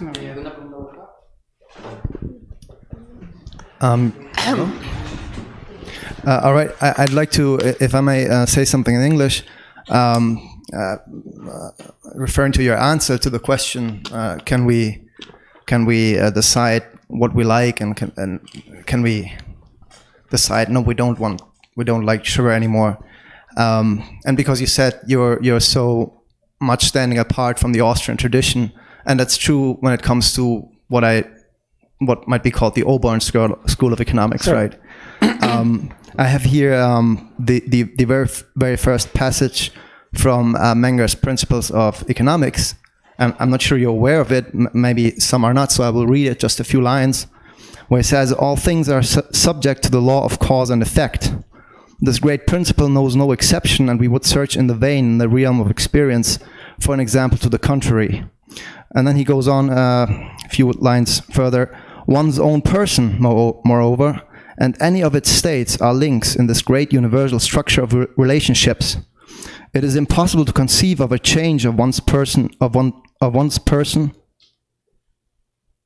from one state to another in any way other than one subject to the law of causality.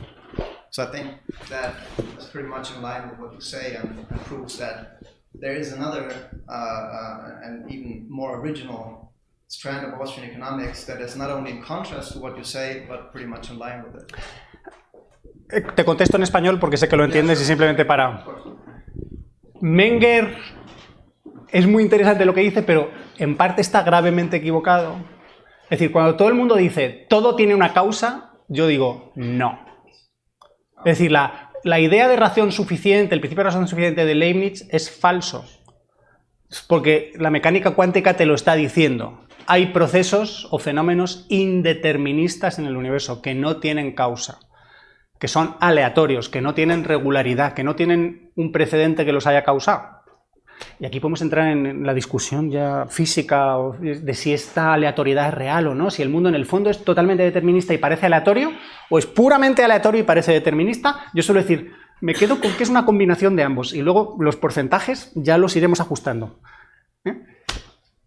Eso solo para ir ahí. Y luego, Menger no profundiza esto, Menger no explica qué quiere decir con eso.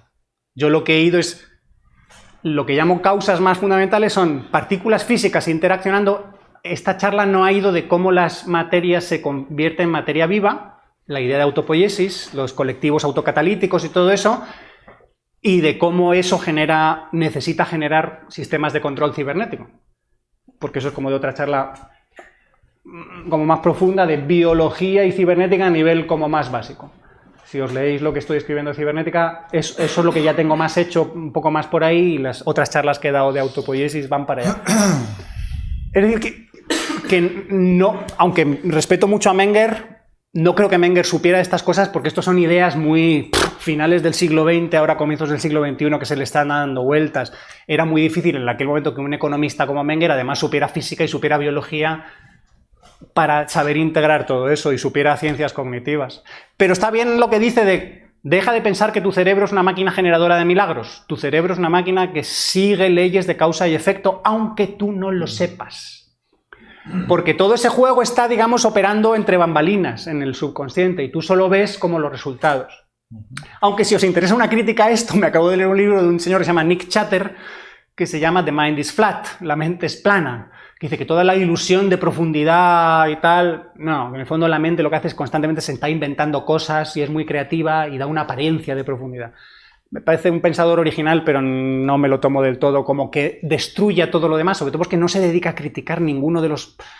Critica ideas, pero no critica pensadores concretos de la idea de Dennett de la conciencia, la idea de Bernard Bass del teatro de la conciencia, como de múltiples agentes subconscientes tratando de salir al escenario y tratando de tener una memoria de trabajo que esté a la vista de todos los demás y que puedan todos interferir. Eso ya sería una charla más técnica sobre la conciencia.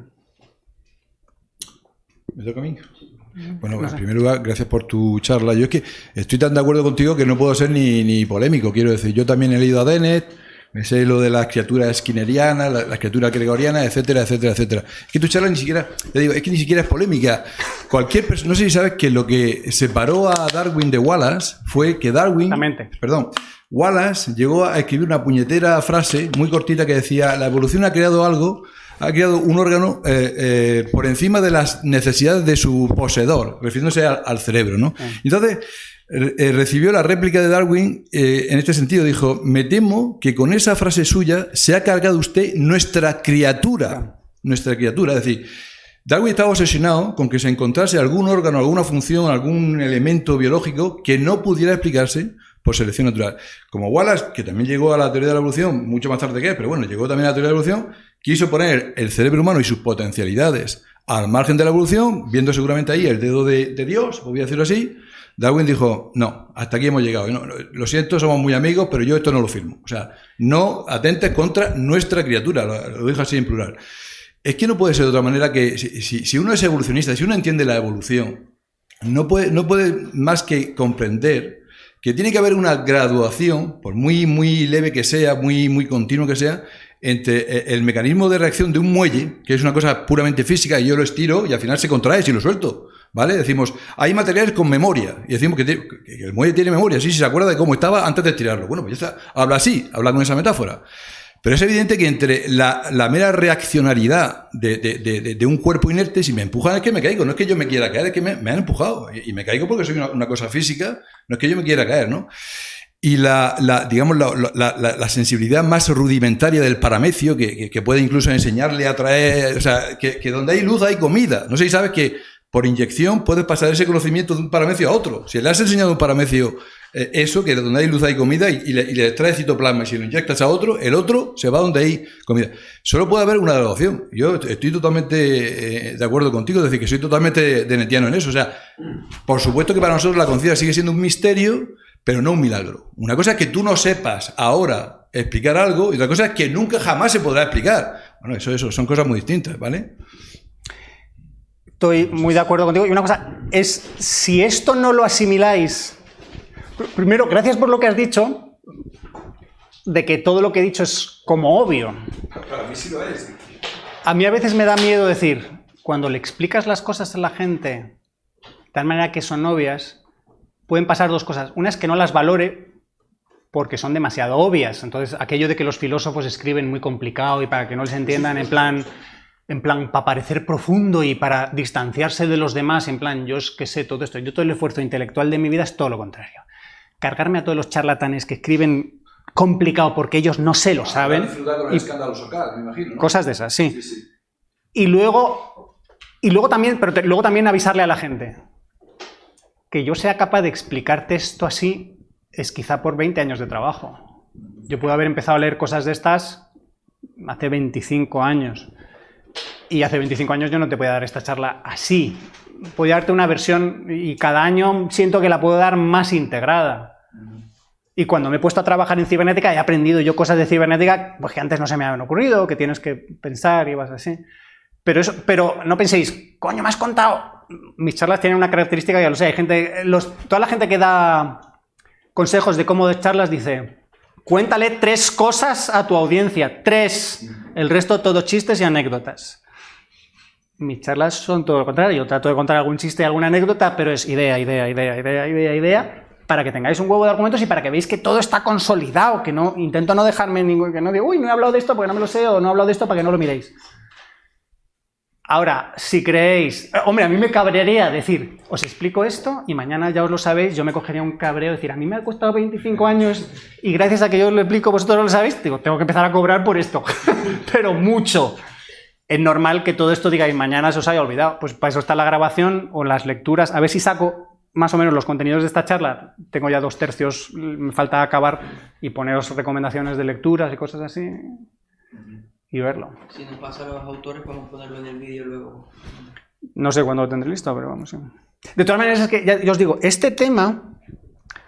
De hecho, si se os ocurre a alguien que escriba de cibernética y lo desarrolle como lo he desarrollado yo, es que nadie lo hace. La gente que habla de cibernética enseguida va a matemáticas y tecnología, o Maturana y Varela no usan la palabra cibernética, aunque están hablando de ello, usan cognición, usan acoples estructurales, usan un lenguaje muy peculiar, cada autor tiene su lenguaje, entonces traducir de unos a otros es... Sandra, por ejemplo, el indio americano que también se mete en cuestiones, es totalmente científico, que no se mete en cosas de matemáticas, ni de algoritmos, ni de eso. A mí me parece un autor muy interesante. Sí, si hay millones de personas, pero que, por ejemplo, casi nadie, no vas a encontrar científicos cognitivos ni biólogos que sepan economía. Entonces, cuando hablen de los problemas del tiempo y el riesgo, pueden hablar de ellos, pero quizá no lo sepan desarrollar como lo desarrollaría un economista. Entonces, como yo estoy intentando juntar esto con una escuela de pensamiento, que es la escuela austríaca, que son economistas, entonces intento jugar con todo. ¿Y por qué esa obsesión, si te puedo preguntar, por la economía? Yo la considero una pseudociencia.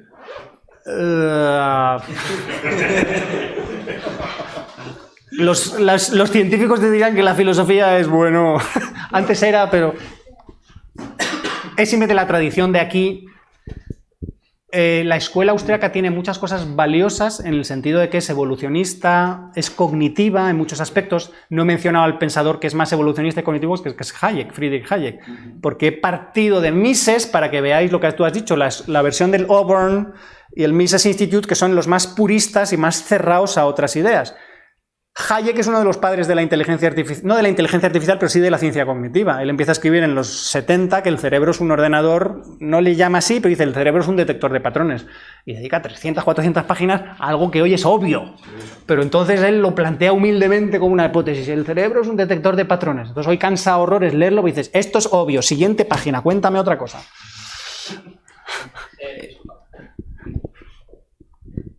¿Y alguien que nos pueda recomendar en una visión contraria a lo que acabas de exponer? ¿Alguien que contradiga con argumentos sólidos lo que acabas de exponer? Esta es una pregunta trampa. Si yo lo supiera, ya me lo habría leído y habría visto qué problemas tiene o lo habría asimilado. Pero te digo, acabo de leer el libro este de Nick Chater, que te pone un montón de ejemplos experimentales de por qué la mente, cuando parece profunda, en el fondo es mucho más plana. Entenderéis, si discuto de él, es que si no habéis leído el libro es complicado. Casi todos sus argumentos, no te digo que son rebatibles, pero no son grandes ataques contra las ideas de Marvin Minsky de la sociedad de la mente o ideas del inconsciente o del subconsciente, porque lo único que está diciendo es que hay canales de percepción que tienen una capacidad limitada y no puedes hacer varias cosas a la vez. Y dices, vale, pero esto no es una idea tan revolucionaria, macho. Esto no se carga las teorías de la mente como ordenador y como que tiene actividad subconsciente abundante, que a mi juicio me parecen muy productivas. Que resulta que en el futuro el Chater tiene un éxito y la gente empieza a subirse al carro y, oiga, que la mente es mucho más tonta de lo que parece es que simula muy bien. Oh, pues vaya, todas estas ideas de la sociedad de la mente y actividad consciente no era para tanto. Bueno, es muy humano. ¿Eh? Que sea la mente muy tonta y que disimule muy bien es muy humano, ¿no? Sí, pero él exagera eso. Él dice que la mente improvisa mucho, que se inventa cosas y las hace parecer como que son el resultado de un proceso profundo de pensamiento. Y él dice que no ha habido ese proceso profundo de pensamiento. Y yo le digo, no has demostrado que no lo ha habido, has demostrado que se lo podría estar inventando. Pero la rama de los sentimientos que hay son muy limitadas y no pueden escapar porque están dentro de un cuerpo bastante limitado, ¿sabes? También es muy finito. Ya, pero si finito va a ser todo, pero el problema es nuestra conciencia sabemos que es muy, muy limitada en el sentido de que cuántas cosas tienes en la conciencia a la vez. Pues se suele decir el número 7 más menos 2. ¿no? De cosas que puedes tener en memoria a corto plazo. Pero entonces lo que dicen los científicos que estudian la conciencia es, si la conciencia solo tiene esa capacidad, pero lo que es el stream of consciousness, el flujo de conciencia o el río de la conciencia, tiene tantos contenidos tan deprisa, o sea, sucediéndose unos a otros, tan ricos y cambiando y de tantos temas, ellos dicen, eso es porque tiene que haber una actividad por debajo más profunda, más completa, de la cual a la conciencia solo pasa una pequeña parte mediante un filtro. Chatter me da la sensación de lo que dice es que la conciencia como que se lo inventa todo. Entonces dices, me seguiré dándole vueltas a esto y a ver qué opina otra gente, pero no... Y luego, ya te digo, es que en la escuela austríaca, si me descubrís a alguien que investigue esto, Daniel, yo te digo... Pero Machado dice que estamos alucinando todo el tiempo y que llamamos realidad a la alucinación más... vale, no, otro libro que no se... Sí, vale. Por eso yo he usado la palabra simulación y virtualización. Ahora, hay un problema. El próximo libro, uno de los libros que me tengo que leer ahora es The Case Against Reality, el caso contra la realidad, de por qué nuestra mente no representa... Yo creo que lo que dicen esta gente, o si lo interpretas bien, es que nuestra mente no representa fielmente la realidad, sino que representa lo que necesitas saber para tener éxito y seguir vivo y reproducirte en la realidad. Es decir, que filtrará toda la información que no haga falta, sesgará hacia donde haga falta para que tengas éxito, te autoengañará todo lo que haga falta para que tengas éxito. Si veis mi charla sobre la religión y ciencia cognitiva del autoengaño, pues ahí lo veis. Pero de nuevo, esto no quiere decir que la mente no sea una máquina de procesamiento de información y de representación de la realidad. Lo que pasa es que representa la realidad a su manera. Crea una ficción, lo que llaman una alucinación, que igual luego la realidad no es así. Es como la física clásica y la cuántica. La realidad es cuántica, porque los experimentos lo dicen, pero nuestra mente lo percibe clásico. La realidad es relativista, pero nuestra mente lo percibe clásico newtoniano. ¿Por qué? Porque no hace falta percibir lo otro, porque es demasiado complicado y no nos afecta. En la realidad, ya lo he dicho antes, no hay tantos agentes, pero nosotros tenemos a ver agentes por todas partes. En la realidad no hay dioses, pero la mayor parte de la gente cree en dioses y importan muchísimo en su vida. Es decir, toda la serie de alucinaciones y distorsiones de percepción que hay son normales porque la propia teoría evolutiva te dice que ese sistema no va a ser perfecto, no va a ser una fotografía de la realidad. De hecho, hay muchos filósofos postmodernos, no sé si Rorty es postmoderno, que han criticado a los cognitivistas porque siempre dicen, parece que estáis diciendo que la mente es un espejo de la realidad. Yo digo, nadie con dos dedos de frente ha dicho eso. Ha dicho que tienes que representar la realidad de alguna manera. Y luego ya profundizas en cómo es esa representación. Yo, bueno, solo una más. A lo que me refería es si hay alguna explicación sobre la intencionalidad, sobre el origen de la intencionalidad, que no sea esta y que no sea la religiosa. Vale, otra razón por la que os quería de esta charla, ya te digo, ya os he explicado al principio lo de la filosofía clásica, como que separa el mundo de lo causal, los átomos, los ladrillos por ahí, y lo intencional, los espíritus o las mentes, y como que hace que van separados. Digo, que no, que el esfuerzo es explicar cómo... Es que tengo una diapositiva en el curso que doy, explicarlo. No es mundo causal, mundo intencional, es mundo causal y un subconjunto del mismo, mundo intencional. En realidad yo lo divido. Mundo causal, mundo biológico que le llamo funcional, en el sentido que hay máquinas que son los organismos que hacen algo, y dentro de esa funcionalidad, una de las funcionalidades es la funcionalidad del sistema de control. El corazón tiene una función, pero no es de control, es simplemente de bombear. Los huesos tienen una función estructural, los músculos son los efectores. Has cogido a Aristóteles y es mala guía. Yo te digo, yo soy filósofo, tengo que explicar a Aristóteles en mi clase. Y has cogido, además hay casi un error de traducción, traducir la teoría de las cuatro Haitías por causa, ¿entiendes? No, luego si quieres hablamos en privado porque es una cosa muy específica, pero que Aristóteles no... Aristóteles era más biólogo que otra cosa. Sí, totalmente de acuerdo. Escribió más páginas de biología que de filosofía. Entonces, él estaba pensando prácticamente siempre en animales. Y es verdad que con los animales, que tienen papá y mamá, por así decirlo, y tienen, digamos, un agente eficiente, y él entendía que también tenía un agente final, porque según su teoría, el embrión, el renacuajo, quiere ser rana, ¿entiendes? Pero el esquema de las 4 mal llamadas causas solo se aplica bien, digamos, a los seres vivos y tal y como Aristóteles lo entendía. Quiero decir que eso no vale para nada. Es otra de las chorradas de Aristóteles, que me perdone su autoridad, pero que ahí metió la pata hasta el corvajón. O sea, no... Yo más que meter la pata, Yo no insisto, he empezado nunca con Aristóteles. yo no me he leído a Aristóteles directamente, Yo sí. tratados de historia de la filosofía y otros autores que lo comentan. Solo he dicho, esto depende, comienzo mi charla, depende de cómo lo interpretes, y no pretendo yo saber cómo lo han interpretado los distintos autores. ¿Por qué? Me acabo de leer un libro de Ben Shapiro. Ben Shapiro es una de las estrellas del nuevo movimiento conservador o liberal conservador en Estados Unidos. Y su último libro se llama The Right Side of History, me parece, el lado correcto y además derecho de la historia. Entonces él dice, Occidente se está hundiendo porque está abandonando la religión. ¿Y por qué? Os lo voy a argumentar. Y es que en el mundo, digamos, puramente material, solo hay causas. Solo hay partículas, movimientos, sin sentido, sin propósito y sobre todo sin propósito moral. Y claro, los humanos no podemos vivir así, necesitamos una fuente de propósito moral. Y él cree que esa fuente de propósito moral solo puede venir de Dios, del más allá, de lo sobrenatural, de la religión.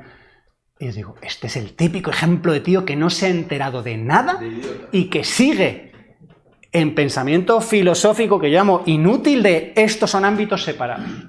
En esta charla no he explicado cómo surge la intencionalidad, pero no he explicado cómo surge la psicología moral. Eso os lo he contado en otras. No, es lo mismo. ¿Qué es la psicología moral? Valoraciones y normas. Son cosas que metes en tu cerebro porque los organismos que son capaces de detectar ciertas normas y acoplar sus conductas a ellas y tener ciertas valoraciones de qué es bueno, malo, aceptable, no aceptable, simplemente tienen más éxito, sobre todo en entornos sociales, porque son más populares, son más aceptados por otros. Luego, la psicología moral es la cosa más natural que existe. Y esta gente, que con perdón es lerda, sigue insistiendo en que el origen de eso solo puede ser sobrenatural. Vale, pero repito mi pregunta, que no la has respondido. ¿Hay alguna explicación, aparte de la que has dado tú y aparte de la religiosa, sobre el surgimiento de la intencionalidad? Que yo no la conozco. Si se te ocurre, me la envías. Ahora, Solo estaría la explicación religiosa. Claro, si es que todas las demás son, si no es sobrenatural, tiene que ser natural. Si es natural, tiene que ser por un proceso evolutivo. Hombre, quizá los del diseño inteligente te digan que ha llegado un diseñador inteligente y nos ha hecho así. Y yo digo, vale, ¿y el diseñador inteligente cómo llegó a ser así? Porque él es un agente intencional que nos ha programado intencionalidad a nosotros. El skyhook, los ganchos que cuelgan del cielo, sí. Sí, una pregunta más sencilla. ¿Cómo ves el futuro? ¿Cómo ves cuando lleguemos a la singularidad? ¿Cómo ves cómo nos ves dentro de 25 años, por ejemplo? Esto es curioso porque... ¿Por qué le doy tanta importancia a la cibernética cuando es una palabra que suena tan rara? Podría utilizar otra palabra que es autonomía. Pero autonomía se entiende como Cataluña. No sé, bueno, lo voy a mencionar por si acaso no lo he mencionado. ¿Qué son los seres vivos? A ver, agapito, agentes, autónomos, autopoéticos, lo tengo que decir en todas las charlas. Luego son agentes en el sentido que hacen cosas, no son ladrillos, consumen energía, disipan energía, generan entropía, motores, todas esas cosas. Son autopoéticos en el sentido que se autoproducen, se autoconstruyen. No hace falta que se reproduzcan, eso viene luego, pero se tienen que autoconstruir para mantener su esencia. Son sistemas que si no se autoconstruyen constantemente, se autorreparan, se siguen construyendo, degenerarían. Y está el concepto de medio, autónomos. Es que la autonomía es lo que luego le da chicha a todo lo que genera el control. Autonomía significa que tienes un sistema de control y que tienes intereses. Entonces, lo que está pasando ahora de acercarnos a la singularidad, si es que llegamos, es que el nicho cognitivo cada vez es más importante. Los seres humanos antes podían, digamos, sobrevivir y tener éxito evolutivo, social, económico, siendo relativamente, tonto es una palabra muy fuerte, pero no sabiendo demasiado. Estando, yo qué sé, soy agricultor y tengo mi conocimiento y no produzco nada nuevo y tal. Pero la economía actual tiene un ritmo de cambio que se acelera muchísimo, la creatividad es cada vez más importante, la innovación. Entonces, al final es todo inteligencia, imaginación, datos, recopilar datos, saber analizarlos. Entonces, eso es una charla para otro día. Aquí tienes a José Luis Cordeiro, que ha escrito y ha hablado de estas cosas. Yo soy un poco escéptico sobre la seguridad que tienen todos de que la singularidad la vamos a alcanzar y la vamos a superar, porque me da la sensación de que no entienden que quizá estamos yendo cada vez más deprisa, o parece más deprisa, pero con problemas cada vez más complicados. tal manera que si el ritmo de ascenso de la complicación de los problemas crece más deprisa que nuestra capacidad para resolverlos, aunque estemos ganando capacidad de resolverlos, los problemas a los que nos enfrentamos son cada vez más gordos. Además, los problemas son casi todos problemas de coordinación. Un sistema cibernético, al final, su sistema, cuando es complejo, tiene muchas partes, y esas partes tienen que hacer cosas y tienen que coordinarse entre ellas. Y esos son problemas que cuando lees a Hayek y a otros pensadores dices, el problema está ahí. ¿Cómo coordinas todo eso y cómo consigues que jueguen limpio, que no se hagan trampas, que se entiendan entre sí los distintos subagentes de un agente más poderoso? No es tan fácil. A mí cuando me dicen, llegará la primera superinteligencia, le digo, ¿esta superinteligencia habrá ido el psiquiatra? ¿Tendrá traumas? ¿Tendrá amigos? ¿Estará pensando en quién es la segunda superinteligencia y si su estatus se va...? Porque esos son rasgos de un sistema inteligente. Un sistema inteligente no solo es una herramienta superpoderosa, es un sistema que tiene problemas, que fracasa. Luego, ¿por qué estáis asumiendo que va a ser superpoderoso una especie, no de Dios, porque no voy a decir que sean religiosos, pero como que todo va a ser fácil y cada vez vamos a construir y tal? No es tan fácil. De hecho, yo suelo decir, todo este proceso de producción evolutiva de inteligencia, al ser evolutivo, también es un proceso de producción de gilipollez a gran escala. Porque la evolución es un proceso de generación de fracasos y de filtración del éxito. Entonces, fracasar y quedarse con el éxito. Y luego cuando ves ciertas dinámicas sociales en las que lo que se premia es la ignorancia, el engaño, la política, la histeria general de cantidad de temas sociales, digo, pues no me lo puedo tomar de forma muy optimista, en plan, vamos a ser dioses y tal. Pero también es posible que sepamos usar bien o que estas tecnologías, la especie humana cada vez más poderosa para bien y para mal. En el sentido de que nos podemos hacer casi dioses, casi inmortales, como ha estudiado también José Luis, o al revés, nos podemos pegar un tiro todos con bombas atómicas o destrozando lo que haga falta. Y de hecho hay gente que teoriza, por eso no vemos a nadie más en el universo, porque todas las especies cuando llegan a un cierto límite o se autodestruyen o siguen el otro camino que es curioso, que no sé si lo sabréis, que es el de quedarse en casa viendo la tele y porno. Que es y juegos de ordenador. Ya que tu cerebro es un simulador y tu placer lo obtienes a través de la simulador cerebral, pues estimúlalo bien y métete en Matrix, pero voluntariamente. Bueno, hemos hablado de la cebra que huye del león. Y entonces, ¿no podríamos decir que la intencionalidad de la vida sería perpetuarse a sí mismo? Y eso sí sería una intencionalidad, al contrario que del universo que has dicho, por ejemplo, que no lo tiene. Vale, pero eso es un uso del lenguaje peligroso. O sea, todo lo que he intentado al principio de usos posibles de las palabras es cuando digas intencionalidad, yo intentaría no usar la palabra intencionalidad y digo, la vida tiene una característica, o los seres vivos tienen una característica, es que suelen querer estar vivos. Parte de su motivación es mantenerse vivos y reproducirse. Y lo siguiente, ¿por qué? Porque los que no lo hacen se mueren y dejan de existir. O sea, y explicado así diría, sí, la vida tiene esa intención, pero entendiéndolo así, porque es que a mí el problema es que si lo dices mal, otra persona lo va a leer, no te va a entender y, ves, de repente ha aparecido aquí una intencionalidad mágica. Que no, esto no es mágico, que esto es simplemente algo que está en el cerebro de ese ser vivo que ha aparecido ahí por un proceso evolutivo, que esto no es más que una máquina de procesamiento de información y generación de preferencias y punto. Hay pensadores, Dennett y otros dicen, ¿qué es la especie humana si no me gusta, pues la conciencia del universo? Y digo, joder, para ser la conciencia del universo, el resto del universo no se está enterando, ¿eh? Es decir, esa expresión, por ejemplo, me parece desafortunada, o sea, cuando... Con nosotros el universo se está haciendo consciente. Me dan ganas de mirarles y decir, pero qué gilipollez estáis diciendo y mira que os admiro. Si yo soy consciente, esa conciencia mía me afecta a mí y afecta a mi cuerpo y por eso la conciencia tiene una utilidad. Pero decir que somos la conciencia del universo cuando, no sé qué número poner, pero el resto del universo le traemos totalmente sin cuidado y nuestra conciencia le da igual y no tiene ningún efecto, me parece un poco exagerado. Que digan que es el nacimiento de una futura conciencia que crezca más del universo, pero no. Yo humildemente creo que interpretan más ahí a Dennett. Dennett solo dice que en nosotros una parte del universo se ha hecho. Sí, no. No dice que no hay ninguna civilización más. De acuerdo. Eso sí que es un truismo, por así decirlo. Efectivamente, el cosmólogo es una parte del universo estudiando el universo, ¿verdad? Totalmente de acuerdo con tu interpretación. No sé si ni siquiera se ha dicho que Dennett dice esto, ahora no recuerdo quién lo dice, pero yo veo cantidad de documentales, estos más de documentales en la tele muy profundos. Tío. Hay uno que yo es que no lo aguanto, Brian Cox, un inglés que habla así despacito y todo, y es maravilloso, y la vida, esto es fantástico.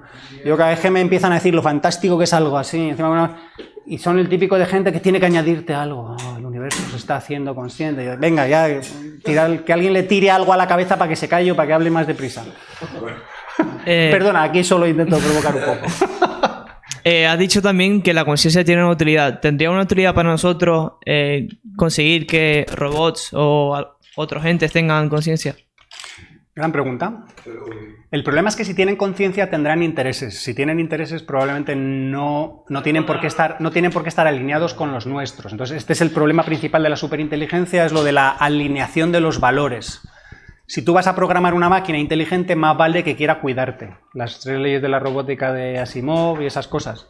Pero si es realmente autónoma, podrá cambiar sus propias leyes de conducta de alguna manera. Aquí podremos discutir entonces si puedes cambiar lo que quieres. Antes yo he dicho que en realidad no puedes cambiar lo que quieres, pero en realidad sí. Es decir, si tú eres un sistema físico y yo descubro qué hace que te guste el azúcar, te opero el cerebro, corto el circuito, lo pongo a la vez y ahora odias el azúcar. El problema es para qué lo haces o por qué lo haces y si es fácil hacerlo. Creo que es el propio Dennett que dice: hay ciertos cambios que no pueden ser fáciles, porque si fueran fáciles ya se habrían hecho y habrían fracasado, porque son tan catastróficos. Es decir, si de repente produces una mutación que no te guste el azúcar, pues te vas por el garete, ¿no? Porque si pudieras manipularte a ti mismo para decir, y voy a dejar de comer, pues dejar de comer. Por ejemplo, el ejemplo más típico es, voy a dejar de respirar. Venga, inténtalo. Voy a querer no respirar profundamente. Hay gente que lo entrena. La gente que hace yoga, los budistas consiguen tener más capacidad de control respecto a eso. Algo que a mí me encanta del yoga y del pensamiento budista es que interpretando bien es una especie de intento filosófico introspectivo de práctica en vez de ciencia, de avanzar en autocontrol personal. Los yogis, muchos yogis, son capaces de controlar la temperatura de su cuerpo, los latidos de su corazón. ¿Cómo? A través de los ejercicios de respiración. Es decir, lo que han hecho es reconfigurar su cerebro para ciertas cosas. Ahora bien, si juegas demasiado con eso y decides, y ahora no respiro más, vale, adiós. Y de hecho se aprovechan los típicos fakires y esos que dicen, y yo he avanzado tanto que puedo sobrevivir un mes sin beber. Eso es una estafa. Eso ya no es una capacidad, eso es una estafa seguro. Una simple huelga de hambre que acabe en la muerte. Uno puede decir, no, decido no comer. Lo que no puedo decir es no tener hambre. Sí. Pero sí puedo decir no comer hasta el punto de suicidarme así, ¿vale? O sea que somos biomáquinas con la increíble capacidad de reprogramarnos a nosotros mismos, incluso en eso. Pero ahí pasa algo curioso. No sé a partir de qué día, pero hay un día, a partir de un cierto momento dejas de tener hambre. Es decir, el hambre como mecanismo llega un momento en que desaparece, como que el cuerpo asimila y ya no vas a comer, entonces es nivel de actividad mínimo y tal. Y de hecho por eso es muy difícil. A gente que ha pasado hambre muchísima no les puedes dar de comer simplemente directamente, porque su organismo es que no está preparado para eso. Volviendo al tema que se habló antes de la pregunta, ¿qué nos hace creer o confiar que una máquina siempre va a ser fiel a los intereses de su creador? Si una máquina llega a cierto nivel de conciencia y sabe que la persona que lo creó lo conecta, puedes conectarlo, ¿por qué debería esa máquina no ser suficientemente inteligente y decir, a ver, si yo sé que alguien me puede eliminar, pues lo mejor sería tratar de llegar al nivel de acabar con esa Exacto, no hay ninguna garantía. Hay un libro muy interesante que es el de Superinteligencia de Nick Bostrom, que trata todos estos temas y los peligros e imagina todas las posibles soluciones y te dice por qué ninguna funciona. Ninguna funciona en el sentido que ninguna tiene ninguna garantía de funcionar. Por ejemplo, dicen, mete a la máquina en una caja y ten un botón fuera de tal manera que la puedes apagar. ¿Vale? Pero si la máquina es tan inteligente, ¿no va a ser capaz de convencerte de que no la apagues? Si no es capaz de convencerte, es que no es tan inteligente. Pero ahí, volviendo a la pregunta de él, ¿no hay una diferencia ahí? ¿No habría que establecer una diferencia entre conciencia e intencionalidad? La máquina puede tener conciencia, pero no intencionalidad. ¿Cómo puedes...? Es decir, hay formas de ser consciente, de nuevo, vuelvo al budismo y el yoga. Cuando estás haciendo meditación, eres consciente, pero lo que estás precisamente es apagando el modo intencional y dejando que tu mente fluya ella sola. Observando los contenidos de tu mente, viendo en tu mente, en el ojo de la mente, o en tu memoria, o en tu conversación interior, qué ideas vienen, pero sin querer nada. Es decir, estás apagando, intentando apagar tu modo intencional y no persiguiendo ninguna idea. Entonces, cuando aprendes a calmar la mente, se supone que has parado el modo intencional. Que es posible, yo no digo, el modo intencional, yo he dicho que es uno más, lo puedes reducir. Y de hecho, quizá, esto podríamos investigar, la gente que es más emprendedora, ¿no será que es más proactiva, más intencional, y otros que son más seguidores y más vagos o más parados? Eso podríamos explorarlo. Pero ahora cuando dices, vale, puede ser consciente sin ser intencional. Pero eso es un modo de funcionamiento muy particular en una situación muy particular en la que estás súper protegido, en un entorno en un monasterio, donde sabes que no va a haber peligro. Eso para la vida normal no vale, o para siempre. Luego, puede haber intencionalidad sin conciencia, ya he puesto el ejemplo del termostato. Lo que pasa es que es usar el término intencionalidad forzándolo para que diga, esa mente tan tonta, le estoy llamando mente a algo que son 3 circuitos y ya está. Esto es una discusión de términos. ¿Puede haber esto sin lo otro? Depende de qué llames a las cosas. Pero, por ejemplo, uno de los debates más interesantes ahora es, ¿puede haber inteligencia sin consciencia? Y dices, sí. AlphaGo es inteligente que te cagas jugando algo. ¿Es consciente? No. Entonces, una de las herramientas que se dice para el futuro, para evitar problemas con superinteligencias, hacer inteligencias parciales. Que no sean conscientes, de manera que no tengan intereses más allá de un ámbito muy específico y que se los programemos nosotros. ¿Tú crees que la intencionalidad es un requisito para la conciencia? Repito, ¿puede existir la conciencia sin la intencionalidad? O sea, la intencionalidad es un requisito para la conciencia. Que van juntos, porque la intencionalidad a nivel, como la interpretamos normalmente, es un proceso en el cual conscientemente tú estás repasando una serie de ideas y estás viendo cuál valora más. Eso probablemente también funciona a nivel subconsciente, pero si no sale a la consciencia, entonces ahí tienes que investigar las funcionalidades de la consciencia. Eso es otra charla de las funcionalidades de la consciencia.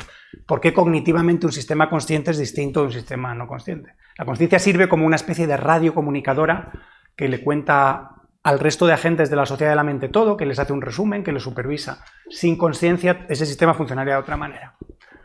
Podría tener una intencionalidad más limitada, más básica, que pareciera más reactiva. Pero eso es algo a explorar. No hay que especular sobre la posibilidad de si una creación se puede volver contra su creador. Es que eso ya ha pasado. Claro. Los seres humanos somos la creación de una biomáquina conocida como genes.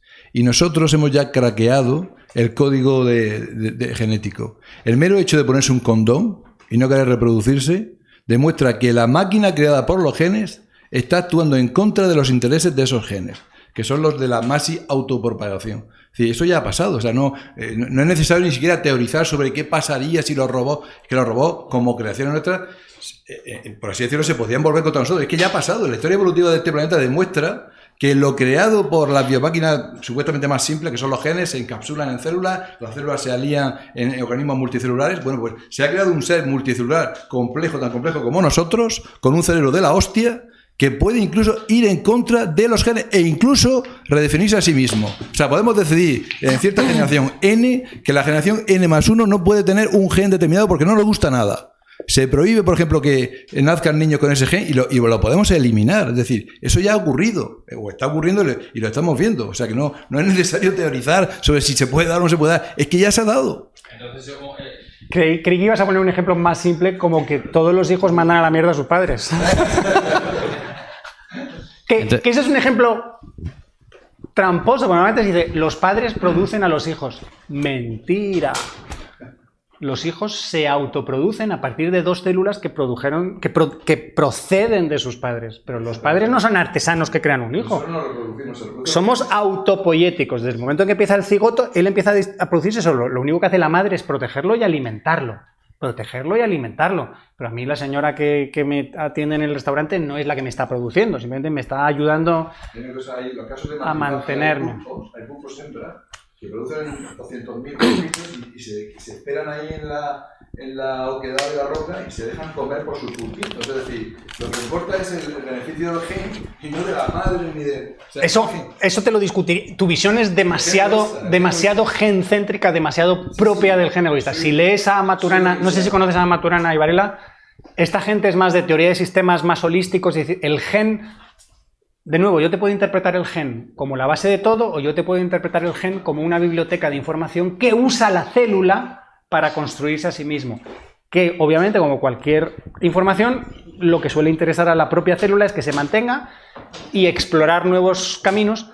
Es simplemente una visión complementaria. La gente a veces es demasiado dawkinsiana, demasiado gen, y no me parece mal en el sentido de que la idea del gen era esencial. Los genes no actúan solos, actúan en coalición y todo lo demás. Pero no solo en coaliciones con otros genes, ahí no estoy yendo eso, que creo que lo conoces, sino es una visión más holística de lo que importa es el organismo entero y el gen solo es un elemento de ese organismo.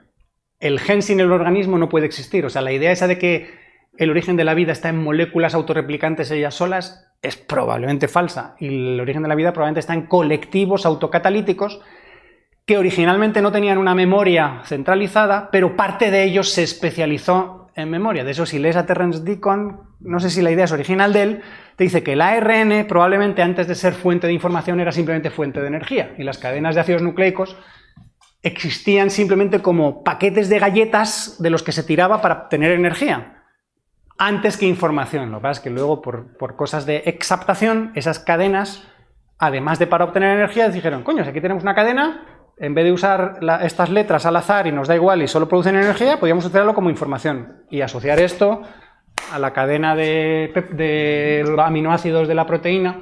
Entonces, eso simplemente para poner, es un detalle, simplemente para no exagerar la visión gencéntrica, que ciertas cosas fuerza demasiado el ir hacia el gen. Solo es un detalle. Bueno, si no hay un comentario más, pues... Oye, si os puedo sugerir, si os leéis, ya te digo, artículos míos de Cibernética 1 y Cibernética 2, me quedan Cibernética 3 y Cibernética 4 cuando los acabe. Si me queréis decir qué os parece o me dais referencias o lo que sea, simplemente para no ir yo escribiendo a ciegas, algunas personas me lo han comentado, pero vamos, siempre tener un poco de feedback, de que digáis, oye, falta esto. Si alguien te quiere un feedback... Bueno, mi correo electrónico es fcapella, la F de Francisco, fcapella@juandemariana.org. Y si no me veis por aquí de vez en cuando. Los 4 próximos fines de semana no estoy, que me voy de viaje, pero, o sea, no es que no vendré. Si no vengo no es porque no me gusten las siguientes charlas, sino porque voy a estar fuera. ¿Vale? Vale. Venga, gracias.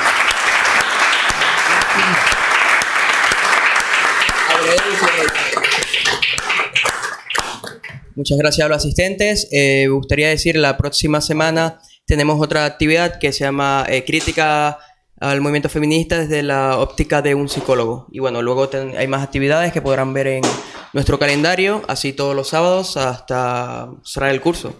Que nada, muchas gracias a todos y feliz fin de. Venga, hasta otra.